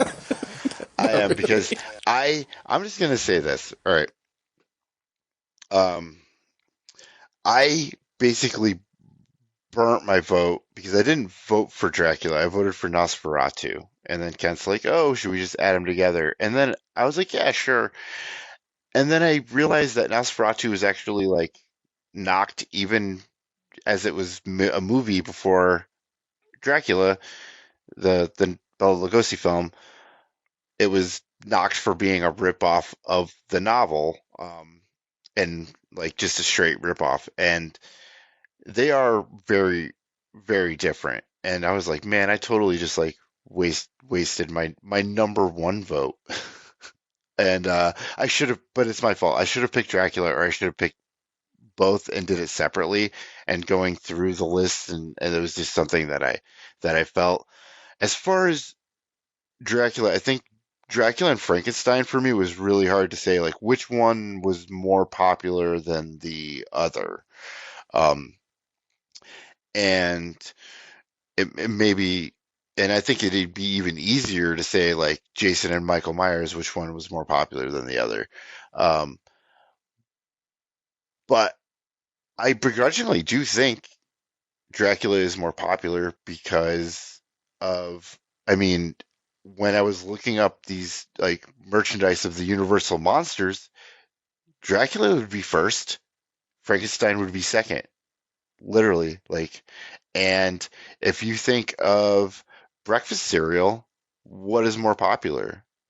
Uh, Count Definitely Chocula. Count Chocula. Yeah. Definitely Count Chocula. What is the Franken one? The Frankenberry? Frankenberry? Frankenberry. Frankenberry, Booberry, and now there's Carmella Yeah. something. I have her right next to me. Carmella Creeper. It's a apple caramel cereal. It's Yeah. okay. And let's not forget Fruit Brute. Fruit Brute came out last year, and then they didn't bring him back this year. I was like, fuck, Fruit Brute was great. It was cherry flavored. Yeah, I got the monster mix. You can get the Monster Mash. yes, you can get those, and also, and these are kind of maybe in the honorable mention section, but the what is the mummy? Yummy Mummy, yeah. Which spoiler alert, the Yummy Mummy is not our It's number. in like one of the Tarantino movies, I believe. Is not our number one horror icon. So with that, I am done. All right. Well, here's the thing. I ain't ever had a fucking nightmare about Dracula. I ain't ever found Dracula fucking scary. And we're talking about horror icons, and I had to take that into consideration. Everything else that's been said is spot on. I'm not going to even argue with it. There's 0 point in that. But I do feel that a horror icon should be scary. It should induce a little bit of fright. It should induce some kind of scare, some kind of nightmare. And it probably did back in the day. I can't vouch for that. I wasn't alive then. I can vouch for what I see now, and I'm just like, yeah, like everybody knows that fucking vampires going to, there's going to be a Dracula reference, etc., etc. I get all of that. I just don't find it fucking scary. So, I mean, Like, but Kent, you picked Jason Voorhees as your number 2, and he's not scary. I've had nightmares about Jason. I mean, I'm definitely pretty sure that even if I had a double knee replacement, I could outrun him. So, Jason can teleport, though. Did you miss number 8? I know you didn't. You saw him knock the guy's head off. obviously I did. You knocked the guy's head off. And how did he do that? By teleporting. I was just giving by teleporting to the top. He's literally on the street. Like he did on our list, in our hearts. He's literally on the street, and then he's like up to the top before the guy gets there. I mean, all I got to do is keep one body between me and him in order to take the machete hit when he throws it across the cornfield, and then I can run away. So, Yep. You just gotta find somebody fat and slow. I don't know anybody that fits that description, but if you find one, I mean, the good news for you is we live 1,400 miles away from each other. So. I don't think Jason could teleport that quickly. I don't think. No, he's not that. Well, he did go to space, though. He did. He went to space camp, and that fucking one kill, man, amazing. I will say this. I actually dressed as Dracula, I think, 2 or 3 years as a kid. I was very much into Dracula as a kid, but it was more for the cartoons and actually specifically more for Count Chocula than it was about the movies.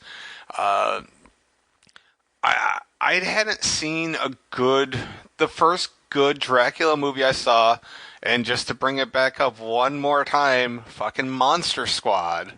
They got it right. And I'd seen a lot of I don't know, what I felt to be kind of mediocre ones.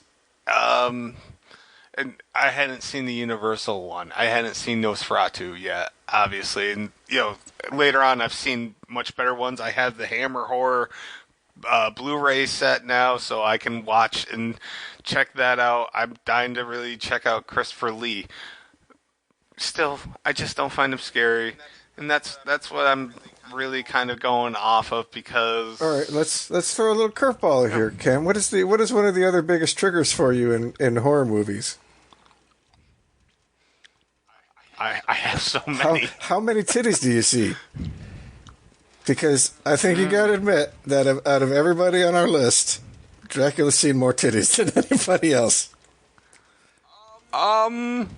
Gosh, Jason has seen a bunch too, that is but true. yeah. I mean, there's titties in like every single Friday the 13th except for one, I want to say. And now that I've seen some Psycho movies, I'm like, wow, he's a fucking perv. But yeah, no, I mean, Brides of Dracula, I mean, he just, Dracula doesn't just suck. I mean, he sucks on some. I mean, we got to see Monica Bellucci's titties in, friggin' Bram Stoker's Dracula. So Which I told you guys I was going to watch, and I still there's a whole orgy. Yeah, I mean, There's this an is orgy a of Dracula bride orgy. And Keanu Reeves gets into it. So, you fucking bastard. And Keanu. what's Dracula doing? He's watching. Watching like a creep with a smile. Yeah. a pimp. So are we gonna? He's getting ready to drink the dude. So, I mean, So are we there? Are we at the top of Mount Rushmore though? I think we finally made it. Jesus Christ, this is a long podcast. So, tied for number one, the obvious thing that, anybody that knows me knows I was going to have at number one was Freddy. And is there a point? Like, we did, a 6-hour podcast on Nightmare on Elm Street? I feel like we've already said anything. Is there anything new we can possibly add to his cultural significance? Because he has quotes, he has a very specific look, he has comedy, he has horror, he has some very unique kills. The only thing that he is lacking is current status. Are they still moving ahead with the Kevin Bacon one? That's killing them. Well, if we get the Kevin Bacon one, then Freddy is, he's back. The one thing I would like to bring up, and I don't know if we mentioned when we were talking about it, you probably would be more current since you just posted it. Yeah, do you remember the Fresh Prince song, "Nightmare on My Street"? Yeah. I mean, there you go. That's why Freddy's number one. I'm your DJ now, Princey. And now you must die. I think the Fat Boys also did a Freddy Krueger song. So. So, I don't. Do we know of any hip hop artists that have done Dracula songs? I know that they have. I can't name one. I can't think of. I know there has to be something, but anyways, Kevin, I know you're gonna have something about Freddy, so please lay it on us. Tell me why I'm wrong. I'm good with being wrong. No, actually, I think Freddy Krueger is the top of the Rushmore. I think everything you said, he doesn't have the current thing, but I honestly, I couldn't say that he's irrelevant to kids because I still see the memes, but maybe it's just by the people I surround. But like Nightmare on Elm Street, I mean, that's like entry level horror fan, like I would think as being a kid of, being 9 years old in 1990, like he was pretty, pretty solid and established at that point. So I put him very high. I do think that Universal is more recognizable, but that's because of more of like rights issues, and that it is more generic, and that like you can, get away with it. And longevity, man. Like that has Wizard of Oz longevity. Yeah. You know what I mean? So we won't know that until 60 years, maybe. I don't know, longer. I don't know. You know, like, or not, maybe not that long. But Out, out, Outcast did a song called Dracula's yeah, Wedding. So, I mean, there you go. Oh God! All right, can we quickly go through honorable mentions? I know they deserve more time because they're honorable, but gosh, we are just we're yeah. doing a lot. I feel like we're going All right, let's backwards. cook. So should I go? I'll just name off All right. all of mine, but since I have the Yeah, lowest go ahead. rated Go one, ahead. and most of these were mine, even one that Chris has is actually mine. So Lestat de Lancourt from Interview with the Vampire, played by Tom Cruise.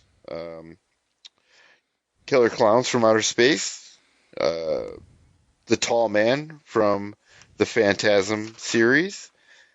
And the Werewolf and American Werewolf in London. But really, that should be the Wolfman and not that. But I fucked up the curve on this. So, all right. Who's next? You want to go, Kent? Go ahead, Kent. Because you have Okay. way more. So all right. I got myself Kiefer Sutherland and the Lost Boys as David, who we all thought was that vampire, but it wasn't. It was Max. I found out that there's like some shit in like the sequels, but I never watched the sequels, so whatever. There's also like a comic book or some shit that goes more in depth. Yeah. Let's see. We had. I think Kevin missed out on talking about The Thing, so The Thing. John Carpenter's great movie. Arguably John Carpenter's greatest movie, but I know that is arguable, but that's where I'm standing there. Um, Leprechaun, because we just wrapped, it only seems appropriate to once again mention Lep in the Hood, Up to Do No Good. So, we have that. Plus, Ice-T pulls a baseball bat out of his afro in that movie. And Samara from The Ring, which I did a lot of research on, and now I'm regretting wasting like 10 minutes on that. I didn't know Samara. I just want to add that when I looked at the list, I was like, I don't know that one. So I looked it up. It was The Ring, and I watched The Ring for the first time, and it was not a waste of time. It was pretty good. Oh, it's one of my 5 favorite horror movies. I love it, and like reading up on it, I felt like I learned more about. I didn't quite understand her power, and now that I've read up on it, I have a better understanding that she could burn images into people's heads, and that's also part of the curse that kills you. Is that she basically kind of causes your internal like brain to fucking explode, kind of thing, after the 7 days. Oh, So yeah. it's pretty interesting. I will say this: Samara scared the fuck out of me more than like the most recent horror movie that I've seen. That like I couldn't sleep after I fucking watched that. I mean, I remember. The Ring was a terrifying. I remember experience, I watching think. it, and like 75% of the movie, I'm like, I don't get why everybody's saying this is so scary, but it's well acted, it's well shot, it's got a creepy arm, and then that fucking scene where she comes out of the fucking TV, I was like, and nope, I'm not going to sleep tonight, and I have to be up for PT in like 5 hours, so I guess I'm gonna be drinking a couple Red Bulls before I go to do a run in the morning. Dude, they did some pranks at like a department store, electronics store, where they had a TV and they had some girl dressed like Samara just come out and freak out the customers around Halloween time. That shit's funny. That's on YouTube somewhere. I highly recommend it because It's on. can you imagine just being at Best Buy and all of a sudden fucking Samara comes crawling out the fucking TV? I would Yeah, never it's a shop there Facebook again. reel. Yeah. I saw it as a Facebook Yeah. reel, actually. So, Yeah. So yeah, that's my honorable mentions, Chris. I think I only had a couple you guys didn't have. I know the later ones really get into like action movie territory, but I think the first Terminator is actually a pretty decent horror movie, and the T-800 from that, obviously Arnold. I think I thought that was a good Yeah. pick because I didn't even think about that one, I honestly. thought about it. It's but it's hard because, like I said, like Terminator 2 is probably the most famous one out of the franchise, and that's a straight up action movie. But I mean, I would consider that the same way that like Alien is probably the better horror movie, but Aliens might be the marginally better, well-known sequel, which is more of an action movie. The Conjuring universe is like one of the biggest ones right now, and I think probably Annabelle over The Nun for being like the iconic creation from that universe, especially because she's had more spin-offs. And she had a movie called Creation. Yeah, exactly. And the one that I'm really surprised that you guys didn't back me up on was Abraham Van Helsing. Because looking at the list of who's played Van Helsing, we have Laurence Olivier, Oscar winner. We have Anthony Hopkins, Oscar winner. We have Hugh Jackman, nominated for an Oscar. We have Mel Brooks, Oscar winner. We have Christopher Plummer, Oscar winner. I mean, Peter Cushing, Oscar winner. I mean, like, I don't know how many more Oscar winners we need to go through and what. Yeah. I'm gonna toss somebody else out. Bruce Campbell played a descendant of Van Helsing, and I mean, yeah, maybe Abraham Van Helsing is not but like he created the archetype for that eccentric, intelligent professor monster hunter that I think has probably been copied more than anybody else on this list that we talked about. It was a good pick. I haven't watched enough of the pure Dracula. There was that Van Helsing in Monster Squad, right? Basically, yeah. Yeah. So, like, I haven't seen enough of the straight up just Dracula movies. So, like, a lot of those names, like, I know the names, but, like, I don't know them for that role. So, I just couldn't speak competently for it.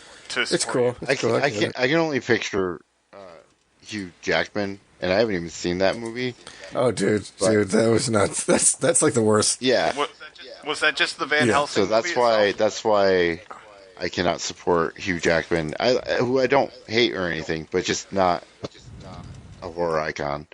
And also, Chris, I didn't back you up because we literally just did a podcast on the Phantasm talking about how underrated it was, and you left us hanging, dude. You left us hanging. You know. I mean, Kevin and I gave it the 9 deuce, Chris. I love the movies, but like, I talked to all of my friends I talked to about. Only one of them had seen any of the Phantasm movies. So I mean, like I said, like you said, Kent, if you dressed as a tall man and went to a Halloween party, they'd be like, "Why do you have a fucking weird ass bowl cut going on?" What would the? Yeah, no, go ahead. They'd be like, "What are you doing with these shiny balls?" And ow, why are you cutting me with them? Like, there'd be so many questions. There really would. You have any little boys? Boy, I'm too tired. What would they say about Van Helsing? They're not going to be like, "Oh, sweet Van Helsing costume, dude." Like, what are they be like? Are you like Romeo from Romeo and Juliet without Juliet?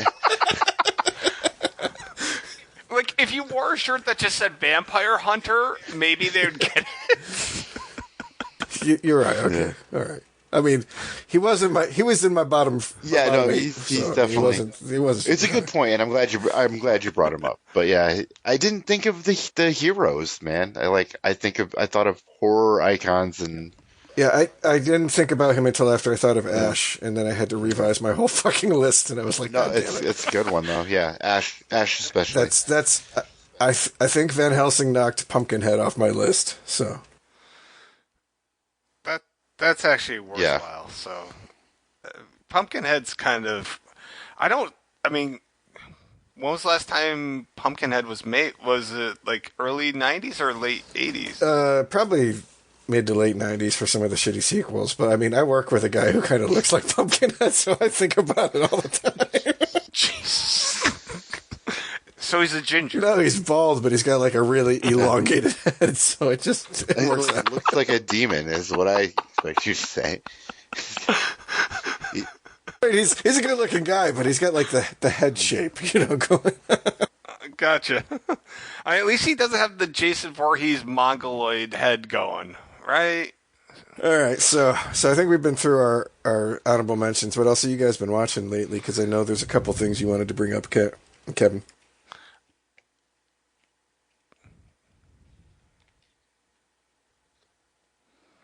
Okay, well, I'll go quickly. I'll do one and then lead into probably Kent.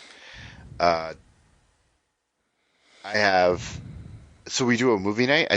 We do a movie night, my friend and I, and it's like I'll bring a movie from my collection. He'll bring one from his, and then he has a friend who brings one over too. So we did movie night last night, and I brought the movie Midnight by 1982, directed by I believe it's John Russo, who wrote Night of the Living Dead, was a writer of Night of the Living Dead, and with George Romero. And Tom Savini actually didn't do Friday the 13th Part 2 to make this movie that was like $200,000. No. Do you guys know it? know it. Probably No. not, because they didn't know and they love this shit. So, do you know Midnight? So I rent. So this is appropriate for the podcast because I rented it from Captain Video. Me and my friend Adam Smith would rent softcore porn and weird horror based on the title or the cover art. And it was this woman, she was tied to a clock and it said midnight. And it's like when the clock strikes death or something. And we're like, okay. And it's kind of an exploitation film over like this girl. I won't give too much away. It's not like a widely known movie, but it's like something really messed up happens. She runs away, runs into this like satanic cult, and it was also called Backwoods Massacre at some time, but Midnight, man, it was crazy. I haven't seen this movie since I was 16 or 17 years old, so I was kind of like risking it, but reading up on it, I was like, it's probably going to be pretty good, and it was a pretty cool experience to share that with these guys, and they loved it. I guess like the soundtrack was all like electronic. They're like noise dudes, so they were like, this is like I don't know, mind blowing. So that was cool. I watched Der Fan, which is a German movie, also from 1982, which is like a body horror movie without Wait, which one? I'm lots sorry. of blood. Have you guys seen that movie? I don't think so. Yeah. Der Fan, which is the fan. It's like this girl who's like obsessed with this pop singer who has like zero charisma. Like it's such a weird art house German film, but it's body horror, but there's not a lot of blood in it, so it's different. So, and then we watched Roller Gator, which is not a horror movie at all, but is widely known as because of riff tracks, and they said it's the worst movie they've ever seen. The Mystery Science Theater 3000 guys said it was the worst movie they've ever done or seen. It's pretty bad. It's great. It's trash though. And then I would say most recently Saw 10. I saw that in the theater, and what was awesome about Saw 10 was I didn't see any of the movies in the theater. You know, I saw 1 in the video store. Other people would rent the Saw movies. I'd watch them. They were whatever. I wasn't really into them. So, but in the last year, I've watched all of them, and the 10th one being in the theater, and it has made my top 10 movies of the year. It's actually number 10. I thought that was cool. And it was cool because it was like a Saw movie that I got to see in the theater, and it was me and 3 black teenagers, and it was an awesome experience. And when I left, I could tell the kids were a little bit younger, but one of them was like 20, and he was like, he just gave me this look because I like held the door for one of them, and he was just like, "Yeah, we just watched Saw. That shit was awesome." And Did you see the it kind of post-credit was. scene? We shared a moment. The post-credit scene. I may have begrudgingly was not. like, nope, we're going to stay here because I just went with my buddy Ron. Yeah, there's after they roll the credits very, for a very bit, end? there's another scene, and it's good. I may have seen that, but then they Yes. roll the final credits after You had that. to wait like a minute at least. Okay, then I Okay. probably did. Oh, then I saw that. Yeah, I saw that for sure. But I don't remember exactly what it was Yeah. because I might have just Yeah. attached it to the end of the movie. No, but I mean, go ahead if you want to talk about Well, it. Go Chris ahead. hasn't seen it, right? I'm definitely not going to be I'll, seeing I'll, it in the theater. So I'll say this: it goes like half the movie without a kill, which is weird. How much I love that, but this was the most story-driven Saw I would say out of any of them, and I think that's what appealed to me so much. Like, this is probably my fourth or fifth favorite Saw movie because the focus is so much on John's journey to try to get better, and then we know the inevitable fallout of that. The weird thing, I heard so much hype like, oh, they're trying to outdo Terrifier with the blood and gore, and I'm like, are you kidding me? There was one scene that was a lot of blood and gore, but other than that, it was your typical Saw movie when it comes to gore content. Nothing compared to Terrifier 2. Nothing.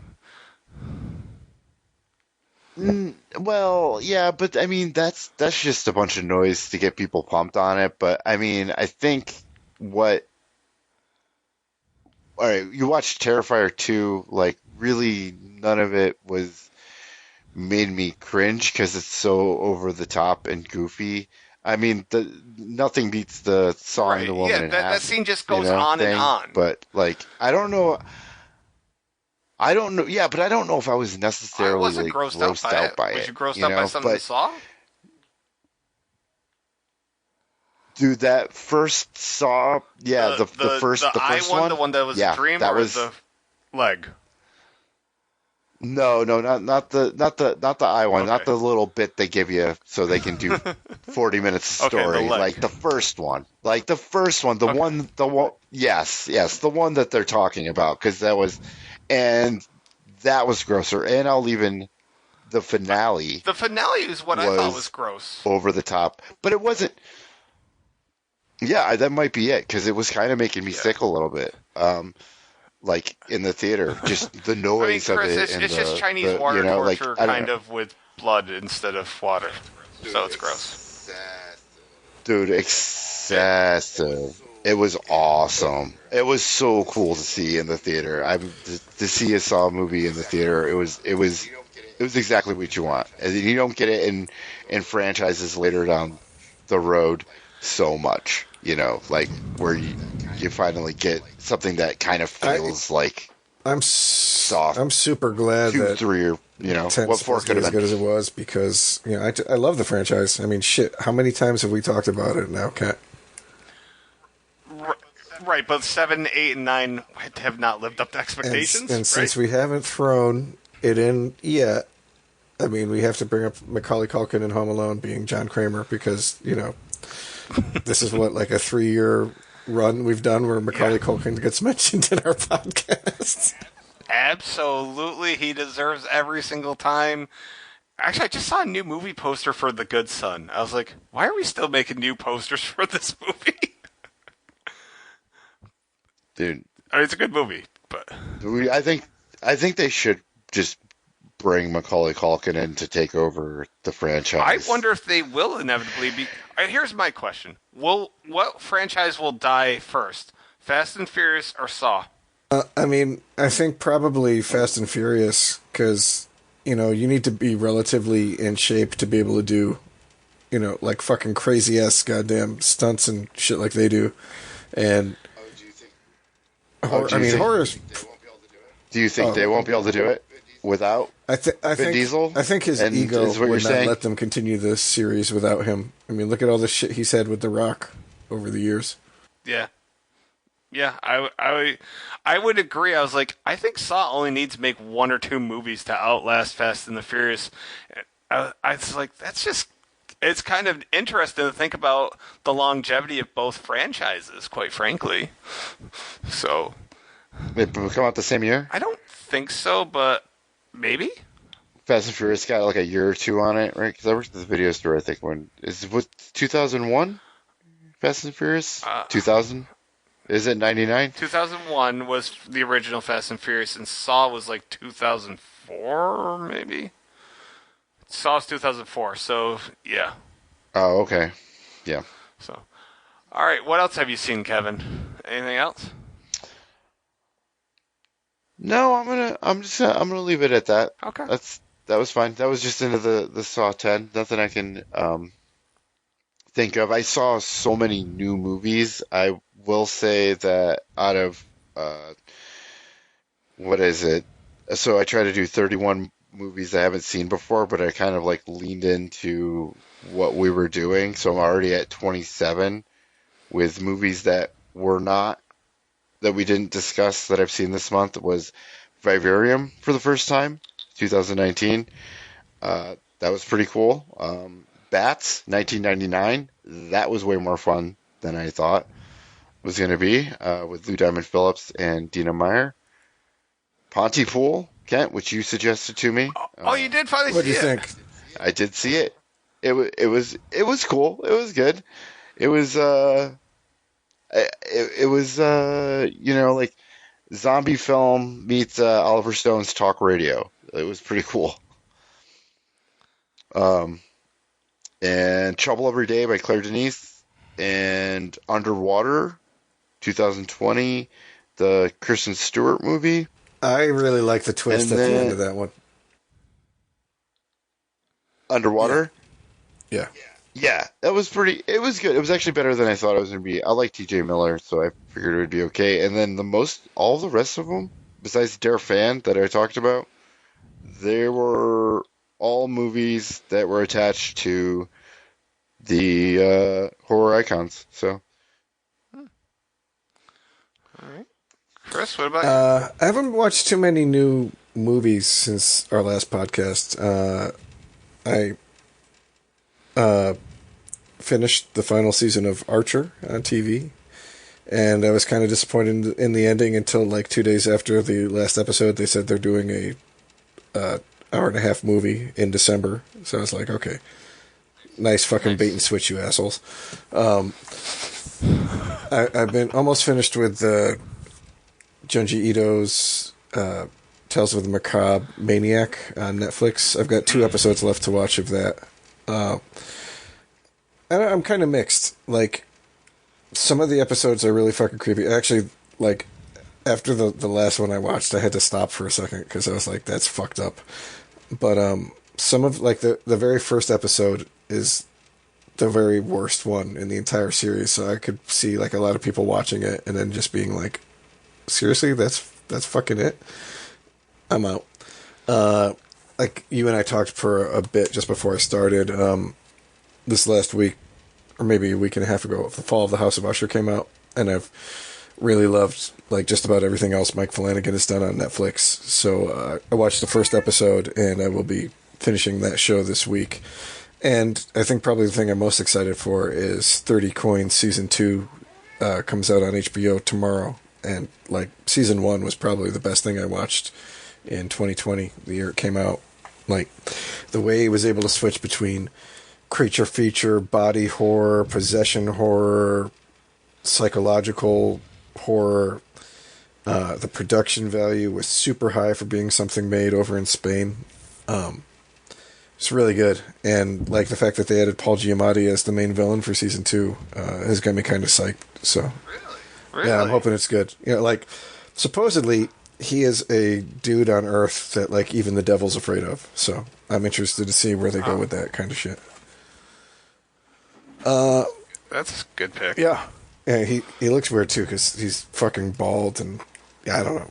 Like, it definitely does not look like your typical Paul Giamatti role. Gotcha. So, I mean, that's basically been it for me. Yeah, I don't, shit, anything else? Well, I got a list. All right. I'm going to go through some stuff really quickly and some stuff I'll comment on. Scream 5 and 6. Liked 5. Didn't like 6 that much. Rewatched Creep Show. Rewatched Hatchet. Rewatched 30 Days of Night. Liked it better than I'd previously been giving it credit to, and I owe some of that appreciation to you, gentlemen. And then I promptly watched 30 Days of Night 2, and I had a grudge against both of you for the next few I fucking days. warned you. I said don't do it. I said don't do It's it. bad. I said even Mia Kirshner couldn't save that one, and she didn't. Dude, the best part was, all right, later, well, I'll just get to it now. Fright Night, I'd never seen any of the Fright Nights, so I watched the original sequel, and then the remake, because the remake sequel is nowhere to be found. So I owned the original, really, really, really liked it. I did not like the sequel as much, to nobody's surprise. I kind of was into the remake until like the last I don't know, half hour. I didn't really like David Tennant's character. I liked him as a performer. I just didn't like the character. I much preferred the Roddy McDowall type character. The Van Helsing type character. Yes. I there you go, Chris. There you go. I prefer Van Helsing over Chris Angel. And then as I was streaming the remake, it was like up next, 30 Days of Nights, Darkest Days. I'm like, motherfucker. So that happened. Just to give you a heads up, you know how you can't find the remake sequel? That should give you an idea of the quality of the remake sequel. I know, dude, I'm gonna find it somehow. I don't care. I'll burn Amazon credits. I will watch it. I will say the person they have playing Jerry's sister in that, I think her name is Rebecca Murray. She's really hot. She's really hot, like everything I've seen her in. I'll give credit to Colin Farrell. I thought he did as good of a job as he could. I mean, he wasn't no Chris Sarandon, but he played the role really well. I just didn't like how the role was written for him, quite frankly, in the reboot. So, going back to 30 Days of Night, Darkest Day, just one question. Who the fuck steered the ship all the way to Alaska because they had no captain? It was vampires and her. Good question. I mean, yeah, that's Okay. That's like, I mean, to go back to that question about steering ships, how the fuck did the boat in Jurassic Park: The Lost World get into the fucking thing if the dinosaurs killed everybody on the boat? And what dinosaurs killed everybody on the boat? Because the T-Rex was still locked up. So the only thing that makes sense is a bunch of raptors snuck on there, and yet we never saw a single raptor. So, like, Jurassic World Dominion should have happened, like, 25 years earlier. And you can fucking quote me. Oh. Well, I think, honestly, they brought back Jeff Goldblum from the dead. That makes sense. To steer the ship. I think it was in the book when they cloned him. It really, I mean, it's bullshit. I love the opening line in the book. He's like, "Yeah, everybody thought I died, haha." No, we knew you died. It was just you were played by a popular actor in the first movie. Yeah. Yeah. All right. Yeah. Yeah. That's integrity right there. So for your work. Just to bitch slightly more about Exorcist Believer, for anybody listening, as good as the trailer looks, as good as the premise sounds, as good as the acting is, as good as Ann Dowd is, that whole last, third act falls apart. You will begrudgingly hate everything about it, and you will walk away saying, why did I waste my time and or money watching this? I advise and implore people, do not go to the theater to see Exorcist Believer. You are welcome for this. All right, moving on. Wait, I just want to say, yes. I just want to ask a question. Like, you saw it in the theater. Were you uncomfortable? Was it uncomfortably vulgar to watch in a crowd of people? There was one jump scare where I zoned out because I was getting a little bored. But I'm staring at the screen, but I'm just wandering in my mind, and all of a sudden this jump scare happened, and I jumped like a little bitch, and that was probably the highlight of the whole experience for me was that. Yeah. Wow. Yeah. Jump scares in Exorcist does not It was a weak scare, but I was just zoned out, dude. Well, I just meant that's what I don't think when I think of the original Exorcist movie is jump scares. They right? tried with 2 or 3 in this movie. They tried so hard to do jump scares right, and they no. I don't even think any of the Halloween movies there was like jump scares really. Every that, time like, Buster Rhymes comes on the scene. well, yeah, but that's just because Yeah. it's bust to bust. All right, so here's a movie that I can easily recommend to Kevin. Black Candles. You have to just do a search. You'll find it to stream. I own it. I bought it for $5. It is sexploitation, satanic cult. There's some really weird and wrong stuff that happens in this. And as I was watching, I'm like, this is a Kevin movie. So, a girl does have sex with a goat. So, I mean, I feel like I just sold you there, Kevin. And it's like nonstop nudity. It's just a ton of fucking nudity and a really harsh, violent scene that I don't even want to get into, but it's your type of movie. It was my type of movie. I enjoyed it, but just don't invest too heavily into the story. Is it Spanish? The language is English. That makes Country sense. Spain. It was European. 1982 exploitation horror film. Yeah. If you can't find it, let me know, because I found it on a different streaming service when I was looking for my next movie. Vampiros Lesbos by Jesus Franco. And if you know who he is, you know that he makes some messed up movies, and this wasn't one. This was disappointing. There was lots of tits, but it was a very weak story. Can't recommend it.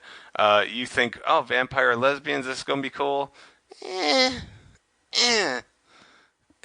Not really. One of the newer movies I saw was called Bitch Ass, and it had Tony Todd in the very opening. He was excellent. He made his money for the minute he was on screen. He even mentioned Tales from the Hood and Candyman, People Under the Stairs, and then we proceeded to get this really low-end urban Saw type movie where the guy who wants to play a game, Bitch Ass, his name's Bitch Ass, he literally wants to play like board games which have deadly consequences, like, you know, you touch the side in Operation, you actually shock yourself. Think along those lines. It's cheesy as fuck. I cannot recommend it. Sounds pretty fucking bitch ass. Yeah. I'm hoping that they get a sequel, though. I finally got around to watching Orphan First Kill, because I bailed the first time. I sat through it this time. And once you get past that opening nonsense that I didn't like, did either of you see this? You know, I still haven't watched it, even though I think you watched it on my Paramount. I did. I sure did. I'll say this. There's actually a really good twist in this movie, and I think you'll enjoy it. I can vouch for Orphan First Kill. It's fuzzy. They had to film it fuzzy because, you know, it's a prequel and she's aged, 20 years since then. So whatever. But it's a good twist, and Julia Stiles is actually not bad in it. Watched Good Night Mommy. You can't say that every day. You cannot. Good Night Mommy, which I talked to you guys about like a week or two ago. It was fine. Kind of predictable ending, but actually very predictable. Original? Yeah, not the one that's on Amazon. I had to stream it on, I don't know, Pluto maybe. It was one of the free. Yeah, I know of it. It's kind of connected to, well, it's the same directors that did The Lodge with Riley Keough, which is really good. Mm-hmm. But they say that it's sort of similar. Like they're like one trick ponies. It is such a one trick pony that if you, I did see the Naomi Watts one that came out last year, but I didn't see the original. Okay. I mean, it's just, everyone said I screwed up. I assume it's the exact same twist that basically. Chris, you already seen it, right? Oh, don't give it away. No, don't give it away. To anyone else, yeah, I wouldn't give it away. But yeah, I feel like I knew that give it away because it was kind of a waste of time. You're talking about which one now? Good Night Mommy. Yeah, it's Good Night Mommy. It's basically funny games. All right, fine. I'll give a fucking really lesser shot for shot movie. remake. Was it A Tale of Two Sisters? Yeah, same thing. Same exact thing. And then the Americans remade that into another movie that I won't say, but yeah, exact same thing. I was like, oh, I've seen this twice already, and probably more times. Whatever. Uh, it was well done, but all right. Daughters of Satan.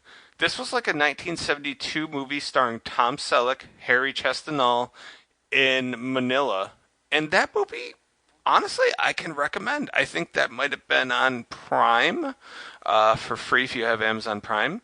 I I can honestly recommend that. He's like an art collector. He sees a painting and this one witch that's getting burned looks just like his wife, and then all these other people kind of come into his life that are also in the painting, and it tells this convoluted story.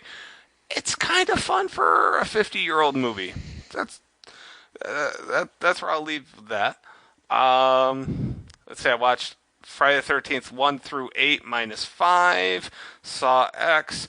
I saw Hunted on Amazon. It goes by another name as well, but Hunted on Amazon Prime. Once again, it does the most cliche European horror fucking trope. I don't know. Have you guys ever seen Eden Lake? Or Chris, you've played Diablo 4, Yeah. right? Yeah. All right, so that like early on the twist where oh, that's why you're getting fucked over. That's the European twist. I don't know why so many European movies do that little twist. Okay. Now, it wasn't that good of a movie. You can skip it. I'll leave that one till last. Tales from Dark Side, already seen. All right, Sundown, The Vampire in Retreat with David Carradine and Bruce Campbell. Incredibly amazing movie. By far the highlight of my month, aside from Saw X. I've never seen this movie, and it just had so many things, including Emmett Walsh pulling a Kool-Aid man and just walking through a brick wall because he's an old vampire. It's Interesting. awesome. It's on my Vudu, Chris. I'll have to take a look. Yeah. I don't know. It's awesome. I watch a lot of vampire stuff. So next, I watched Vamp from 1980 something. Has Catherine Genevieve and Susan Sarandon. No, that's the Hunger. I'm thinking. Vamp was Grace Jones. Yeah. Grace Jones. There you go. Yeah, it was oddly fun. Like, I had fun with it. I would recommend it. I don't know, just a little mindless romp. So, I had fun with it. Psycho 1's classic. Psycho 2, very fun, as Kevin and I alluded to. Psycho 3, gets convoluted. And Psycho 4, I didn't make it all the way through.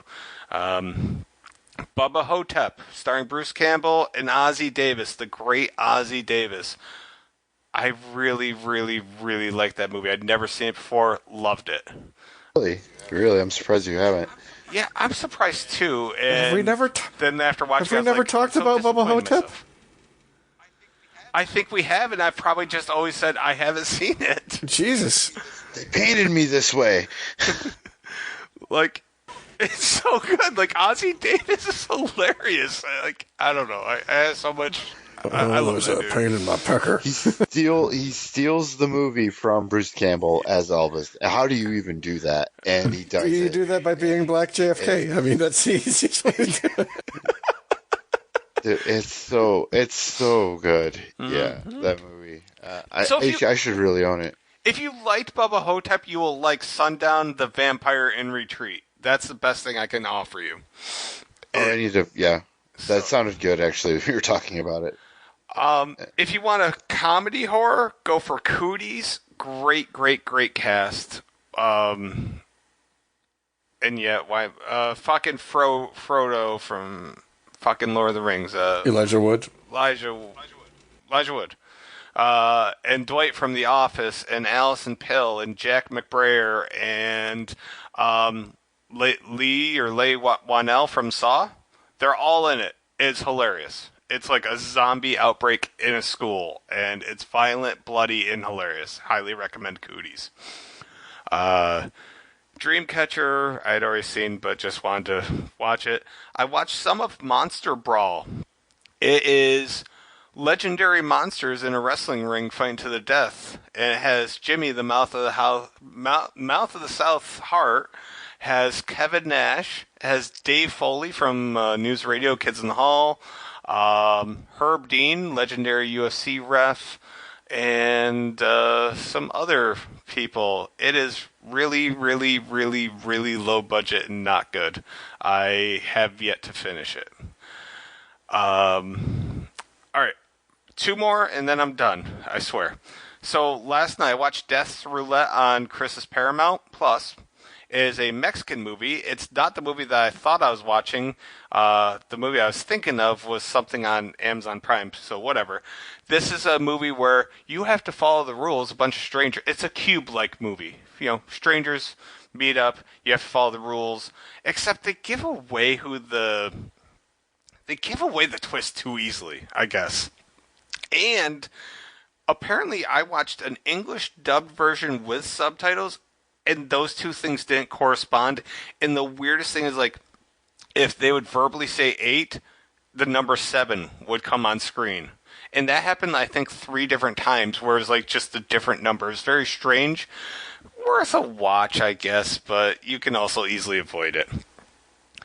And finally, the movie I wanted to talk about last, Totally Killer, brand new on Amazon Prime. Have either of you spent your time watching this yet? Not yet, no. Should we? Yeah.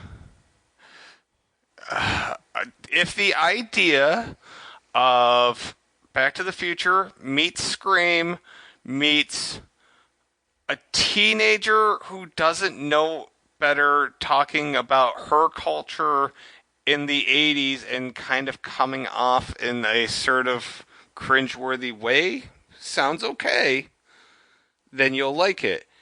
It's a neat idea. Some of the comedy hits, and some of it is really off-putting. That, like, I can't describe it any other way. Like, it has some good talent. It has Julie Bowen. It has Randall Park. Has the girl that played Sabrina in the Netflix series. It's not bad. It's just some of the dialogue. It's like, can you just stop with that stuff and go for funnier lines, please? That's what Totally Killer is. I would say give it a watch. You'll know if you like it or not. I don't know. You're not going to be mad that you saw it. I'm curious if they make a sequel. That's there's something to it, but it kind of didn't land for me all the way. So maybe, I guess. I don't know. If it sounds good, watch it. Yeah, Back to the Future meets Scream is a hard pass. Yeah. It sounded better to me than it really was in practice, but my therapist really liked it. Not that those movies are bad, but yeah, yeah. I'll watch it sometime, maybe, but yeah, you don't need to be in a hurry. It can. Yeah, I know. I'm not. I got award season coming up, so. For the awards that they never get right. Yeah, maybe they might get it right this year. I don't know. We'll see. I may grow hair this year, Kevin. One of those things are less likely than the other. Keep Kent's name out of your motherfucking mouth. Yeah, pretty much. All right, can we wrap this shit up before Kevin goes more rapping? Hey, what's the one who freestyled the whole thing that's going to get us fucking banned? Listen, I gave credit to the artist, and I was just reciting his lyrics. I clearly didn't rap it because I have no rapping ability, and I kind of want to look up the song and see how much better it sounds coming out of his mouth than it does mine. Word. Yeah, he skipped the homophobic slurs. He did. At least he let us know they were coming up.